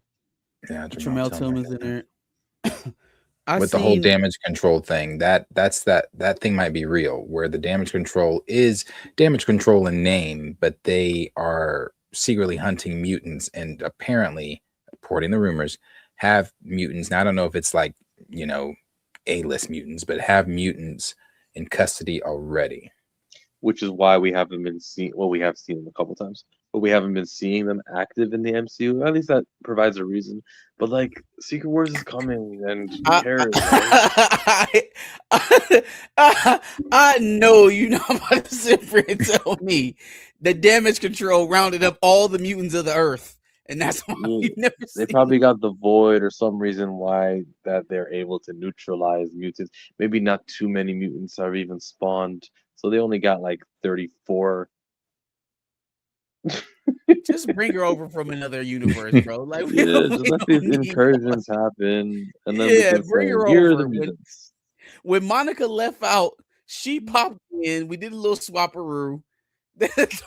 Don't tell me they've been out here wrangling up folks, hyper-powered human beings for years, and we just never knew. Come on, man. Don't Area 51. Yeah, I'm actually not going into this movie for answers on the mutants. I'm just like, you guys better not ruin Jean Grey. That's all. I don't think you need. And I don't think they're giving answers on the mutants either. That's dumb. I just don't think they are. I think if there's one thing that could damper my mood on what is already a very high mood for Spider-Man is if they punt the mutant issue. Like, okay, man, we've been here in stasis with the mutant since you bought him in like 2017, dog. Like, at this point, it's been almost 10 years. You got to have an answer in place by now. Well, you didn't watch New Mutants? Don't punt because it tells me you don't really have a plan. If you're still punting the issue this late in the game, you don't got a plan. This is not a plan. Didn't you see Legion? Legion has nothing to do with the MCU. This is fan made, but something like this, where you've got Scott and then you've got Sadie Sink here as Jean, just the DODC rather, having they got Jimmy Lawson as Storm, having files and on some of these mutants. Who the fuck? That was supposed to be Rogue. Okay. And you got supposedly Gambit, Charles Xavier, who the Scoopers are saying the MCU or Marvel themselves is really looking at Patrick Wilson as Charles. Well, I guess he's one of the names to portray Charles. Patrick Wilson? Who's Patrick Wilson? Dude from all the Conjurings. As Professor.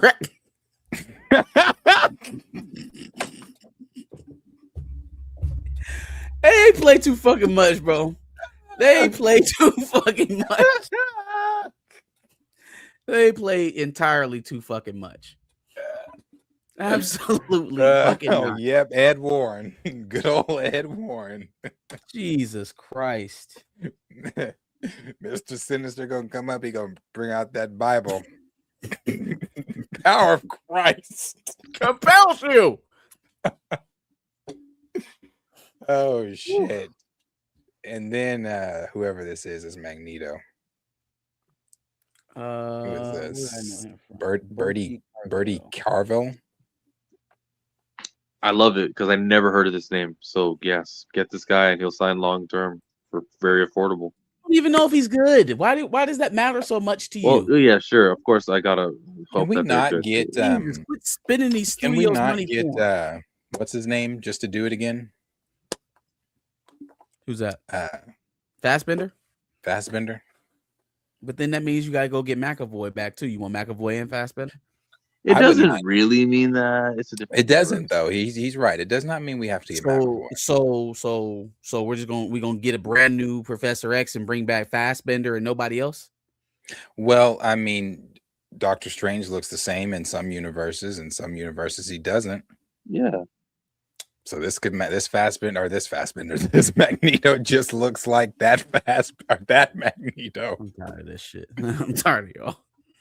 Don't you remember in Deadpool Wolverine where they were going to all the Logans? Sometimes they looked like Henry Cavill and sometimes they looked like Hugh Jackman.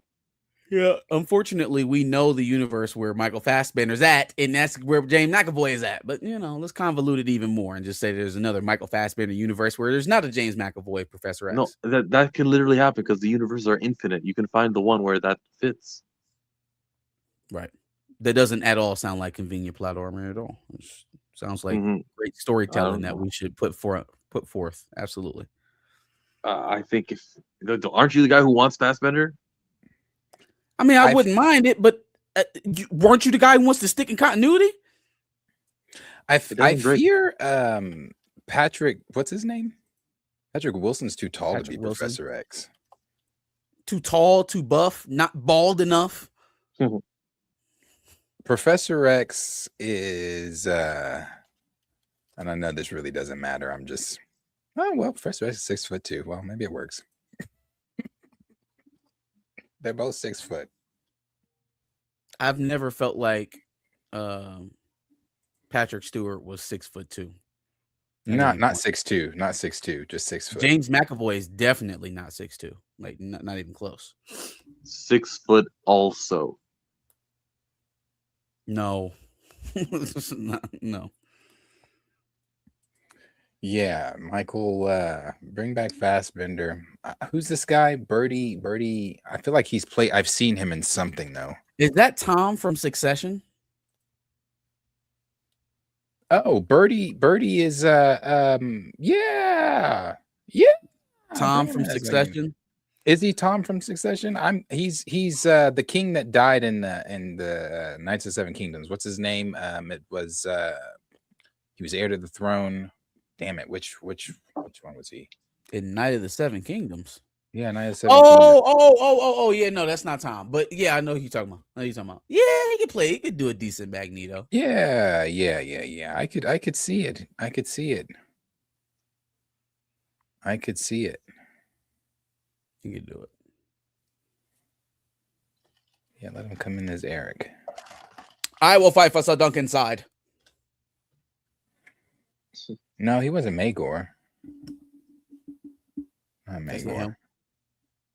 That's him. I mean, well, that's not him. But he's not Magor. He was whoever the hell he was. Knights of the Seven Kingdoms. King Baelor. Baelor. Yep. Prince Baelor, soon to be Baelor. king. Yeah, I could see him. That would work. That'd work. I like that they put Jamie Lawson as Storm. Yeah. What do you think about what's her name, Bela, saying she would like the role? Can I Google her? Who? Yeah, you can Google her from The Nice. girl who She's from plays Game of Baelor Thrones. in House of the Dragons. She, Oh, House of if the they absolutely had to go young Storm, she would be a good option. As I see the team kind of coming into shape, I would prefer an older Storm. So I'm leaning Jamie Lawson, Kiki Lane. I guess if it means we don't have to hear Cynthia Erivo's name again, I guess Jodie Turner-Smith. I just really, as much as I think Jodie Turner-Smith, kind of looks the part and everything like that. Obviously, I really don't think they're going with Jodie just simply because of the ages of everybody else. She would be not auntie; she'd be grandma to them. She's 50. Grandma. She's about to be 50, or she's about to be Jodie 40. Turner-Smith is not 50 years old. Not about to be 50. I She's was about about to say, be 40. God damn. She's about to be 40. Okay, So- well that's hot grandma. That's young hot grandma. First of all, I ain't heard nothing about no Professor X or no Magneto. Only heard about mutants. So it seems like these kids just about to be running around without no guidance for a little while, anyways. Oh, that So if seems that's like the that's case, definitely let's what get they're an about to older do. Storm in there, you know what I'm saying, to be a mentor. That seems like they're definitely what they're about to do. Be running around, using their Doing stuff. powers, fucking shit up. Kamala Khan gonna be with him because she a mutant. oh boy. Yeah, I see Professor X didn't put no blockers in Jean in this universe because she's out here just hopping from. There ain't no blockers, B. Is there even a Professor X in the MCU right now? I don't know. Probably not. I've been here the entire time. Be like, son of a bitch. Actually, with that's a psychic, happening. a psychic could literally make that happen. Like, we've been here the entire time. Just psychically, we don't let you know we're here. I feel like that's going to be one of the big explanations on how they do it. Like Charles just literally chose to. Yeah, I mean, it's an interesting spot to start Charles Xavier out on in the MCU is mind controlling the entire planet not to know that mutants exist. That's kind of a wild place to start out on, but it would be against I his love it. fundament.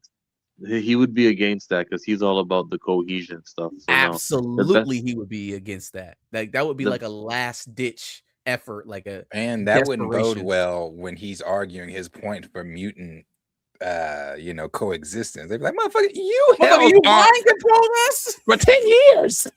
I knew I had another cousin somewhere around here. The resolution is standing right in front of us. It's the incursions happen, only Battle World exists, and the heroes save the world, and we get to have a world with mutants again, like the way it's supposed to be. Maybe Kang, someone wrote it in the chat just now that Kang is the reason why mutants weren't in the MCU because he separated them. Yeah, sure. That's and then after the big thing. Yeah. I mean, it really is seamless, especially like The Secret Wars Battle World Resolution is how you get T'Challa back. Also, it's actually optimistic to know you guys can reset and you can like literally have no reason to explain it. Like, I mean, no, you don't have to dedicate time to explain why. Oh, there's another universe that we're gonna live in now. It's like ours, except it's a little bit different. Okay, boom. I'll go into every movie knowing that, and I get to continue, and we get to retain all the stuff that we saw prior. So like all 35 movies are still canon, but now in the new world we have these additions with the Fantastic Four here. It's so simple, and I'm optimistic, guys. Should I be optimistic that Marvel can fix things? They got Joe Russo and Anthony Russo doing 2 movies now. There's gonna be a third one because they're like in charge of the X Office or something like that. This is like a good time. We just have to wait a year for the movie to come out, but then it'll be a good time. Yeah. I haven't decided if I'm going to this yet. The re-release. Yeah, I don't know if I want to go to it or just wait for the extra footage and post-credit scene to just come on Twitter. I've seen the movie a billion times, I feel like, so I don't feel like I need to pay to go see it. How many times do you That's really what's think really you've seen killing it? me is like, do I want to pay money to go see Endgame? At least over 20 times. I feel like I've seen Endgame over 20 times. Realistically. Okay. I think I've seen it beginning to end 10 times, beginning to end. But sometimes I would just watch that end fight scene and just like I'm glued for 45 minutes. Yeah, that is. Sometimes I will start it at, what's he doing? He's just sitting there. I'll start Let's it kill right him there. properly this time. Yeah, that's a brilliant place to start it. That entire dialogue from Thanos in that sequence is just brilliant. You could not live with your own failure. Your failures. So where did that bring you? So good. So good. We talked Yeah. about this. It does seem to be real. At least most of the panel thinks it's real. Yeah, I do think it's real. That HD photo of it, I wish we could put it up. That HD photo that they made of it, yeah, that shit's real. That shit's pretty real. And it, it just lines up with the big thing that we've all known about the Sentinels and the X-Mansion and where Doom reveals who he is to them. And that was that scene. It's pretty interesting. No sound or anything, but you get the gist of what's going on. But I will tell you this, even though it was an interesting scene and all that, what a team up. What a circle up in the middle. You. I wasn't trying to rain on nobody parade, but I'm like, bruh. I mean, Shang-Chi got a little Nightcrawler with the silver hair. You know what I'm saying? It's like, okay. That's a pretty poopy team up. They can't get around having poopy combinations, bro, because that's what we've been dealing with is poop. Maybe that scene takes place an hour and a half into the movie. And they spend that first hour and a half making me care about these characters to where I go, oh yeah, it's him. Impossible. But I will say though, it very may well be in the middle of the movie, maybe hidden, may go over very well. There are going to be spots in this movie where we're going to be longing to get Steve back on the screen. Right. We're going to be like, where's Chris at? Give me Thor back. Give me some more Thor. Spider-Man, please. Spider-Man, because there are just so many characters that we don't. We got this Red Guardian dialogue, and he's about to explain what happened in 1984. And it's like, I don't want to hear from you, David Arbor. Where is Tom Holland? I'll tell you what I do hate. Tom? I hate Steve in this dad outfit, this old Navy ass weekend with the weekend out in the yard outfit. Like what? I don't like it. And you know, the Marvel Legends figures are, so how we know, how another reason how you know this scene is real, the Marvel Legends toys for SDCC, because Marvel Legends will have a presence at SDCC, are leaking. And it's exactly what they're all wearing in that fucking circle up.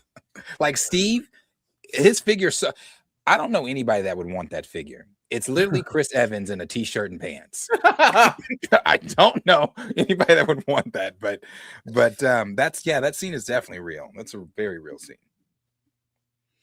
We got one more super chat, y'all. Only cause I pay her. Roxanne. All she wanna do is party all night. Roxanne. All she wanna do is party all night. He's Protocol. Thoughts on the new Nightfall trailer? We talked about that earlier. Batman movie.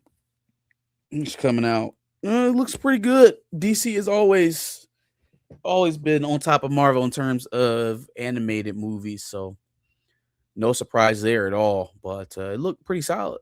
It's pretty solid. Something I want to see. Did you see it?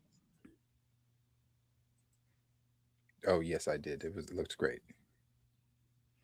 Well, I am the oddball. I did not see this Nightfall trailer. I didn't even know what you were talking about. But cool, good. DC with the win. What animated universe is DC? Is it going to be part of? I don't know if it's even a part of the DCU. I think it's just an Elseworld thing. Yeah. Which is what most of their animated movies end up being, which is fine with me. Telling isolated stories. The only animated thing so far that seems to be connected is Creature Commandos Mr. Miracle. Because Mr. Miracle, I assume where they're announcing, from what they've said, I think they're announcing who's going to be playing Darkseid in the DCU. Yeah. Whoa, really? He's going to be speaking. Yeah. He's the same person that's voicing him is going to be playing him in the DCU. I've seen that. Yes. And I think that his appearance is in the Mr. Miracle show. That makes me want to watch the Mr. Miracle show. But their animated slate that they laid out today seemed very kiddie. Outside of Absolute Batman and Nightfall, the other stuff was in that Joker one. Yeah, I think that Joker one's rated R as well. But those other, like Starfire, is very kiddie. The crypto shit, didn't even check for it. Super whatever of them in the 80s, where Superman and them are like teachers to Hal Jordan and them, like at a superhero school. Did you read the description on that? I said, what is this? They did Streamer University. You said it's superhero streamer you. No, I did not see that one. Yeah, so all of these seem to be very kiddie for the kids. Well, Comic-Con is next month. He couldn't have waited to release this information. Like, why would you? Where did he drop all this information? I'm actually, the Hollywood Reporter was reporting on the Joker's laugh riot. Nexus Point News said that I think this was announced at the ANSI Animation Festival.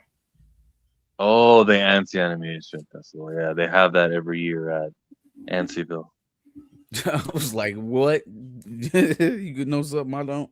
Yeah, the teachers are going to be Superman, Wonder Woman, Batman, Black Canary, Mr. Terrific, and many others will appear as adults who likely teach at the academy. Black Lightning, The Flash, Plastic Man, Terra, Aquagirl, Green Lantern, Guy Gardner's specifically, will all appear as students. Oh my God, wait, Black Lightning is a student? He's a student. He's literally a teacher. So that means it's got to be a Black Flash is a student kind of thing. Yeah, they got the Flash a student. They made got fucking Guy Gardner as a student. Yikes. Oh, this Flash is not Barry. This is Jesse Wally? Chambers. Nope. Oh. Jesse Chambers. It's a different Flash. Yeah, so that's a very kiddie show, but it might not be. I really don't know. It seems like it's gonna be kiddie though. Because I mean, they go on. They go on to say like Guy Gardner, Guy Gardner's hairstyle changed to a bowl cut after the creative team saw James Gunn embracing the ugly look in Superman.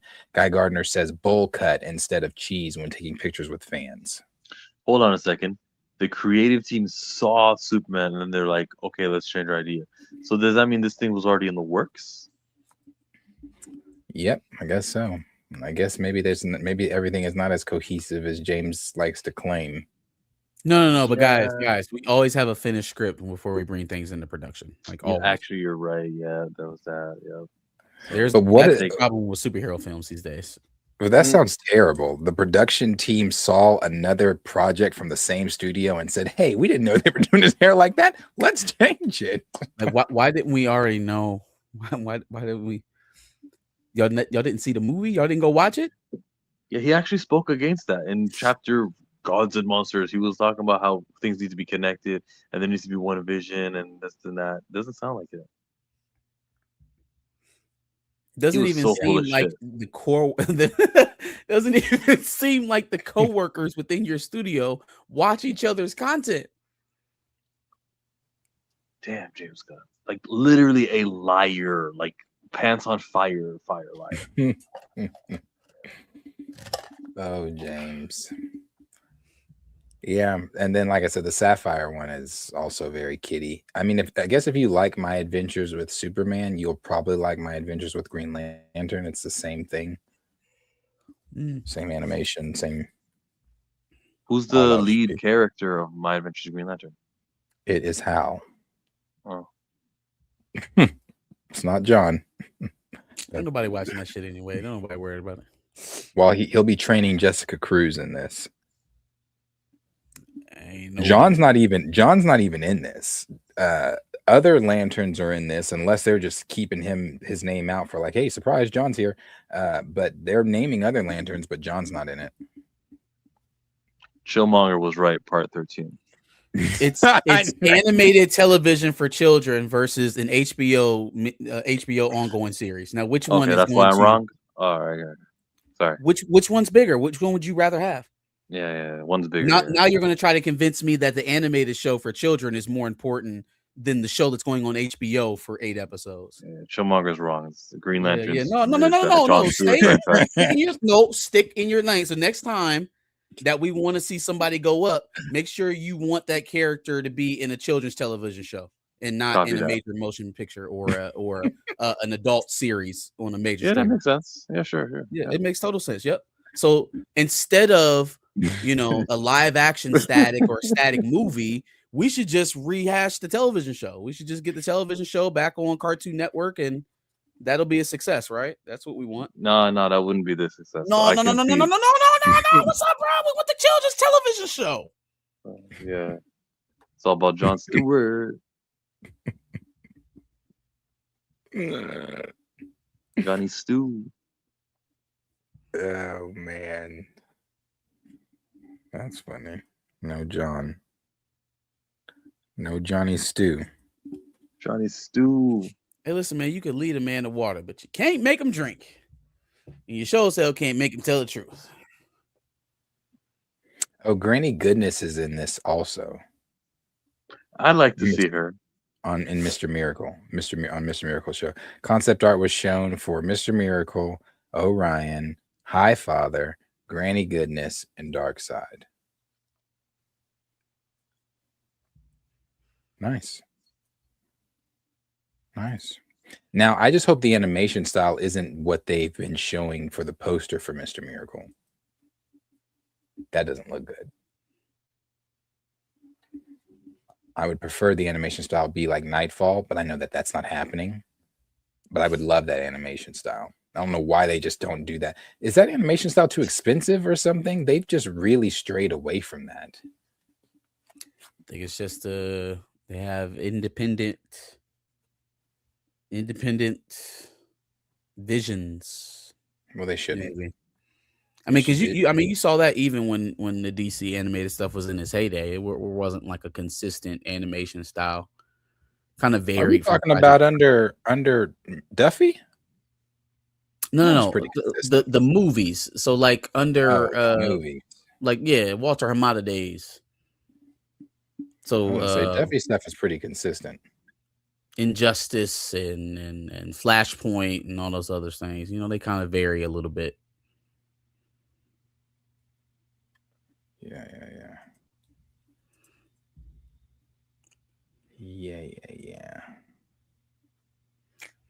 Is that it? I think so. Let's go to bed. Been real, folks. It's another Thursday in the books. Talked a little Batman, a little Supergirl, Spider-Man, a little Ryan Coogs. They did way too little Supergirl. Considering the earlier. movie came out this weekend, way too little Supergirl. Like, this is supposed to be Supergirl. You think when Doomsday comes out, we're gonna be that little about Doomsday? No. We'll and we'll talk about Dune too. Yeah. We'll talk about Dune too. December 18th. Just to add really quick to the X-Men conversation that you guys had earlier, I do think that it's a problem. Although I say what I say about Bo, I always say the brother can write his ass off when it comes to these X-Men. I think it's going to be a problem that he's not on it. And the reason I think it's a problem, because if you go look at the reviews and people that were ranting and raving about the first few episodes they got to see, Bo, the writing that they for sure kept on the episodes for Bo were 3 and 4. Those two are the episodes that everyone ranted and raved about. They said episodes 3 and 4 are fantastic. They weren't ranting and raving about 1 and 2. So that makes me wonder, after 3 and 4, what's 5 and 6 going to be like? What's the episodes that you stripped it down to the bare bones on his writing? What is it going to be like? Which is, you shouldn't have done that. You shouldn't have done it. I have the same questions, because now you're really what it boils down to is, are we better served under the direction of Bo DeMaio in some of these instances, or are we better served by having Winterbaum and company strip it down and give their version of it?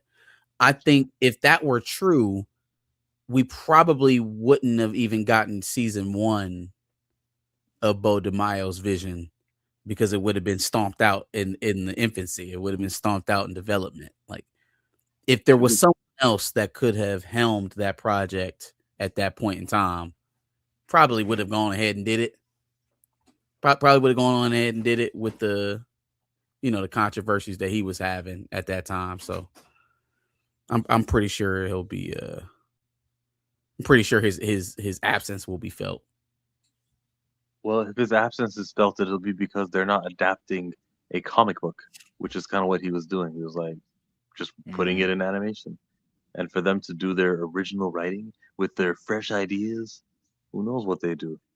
Yeah, it's so dead to me already, just because I know that they changed the writers and they're gonna deliberately try to change it to be different. And what does that mean? It just means they're gonna do their own thing.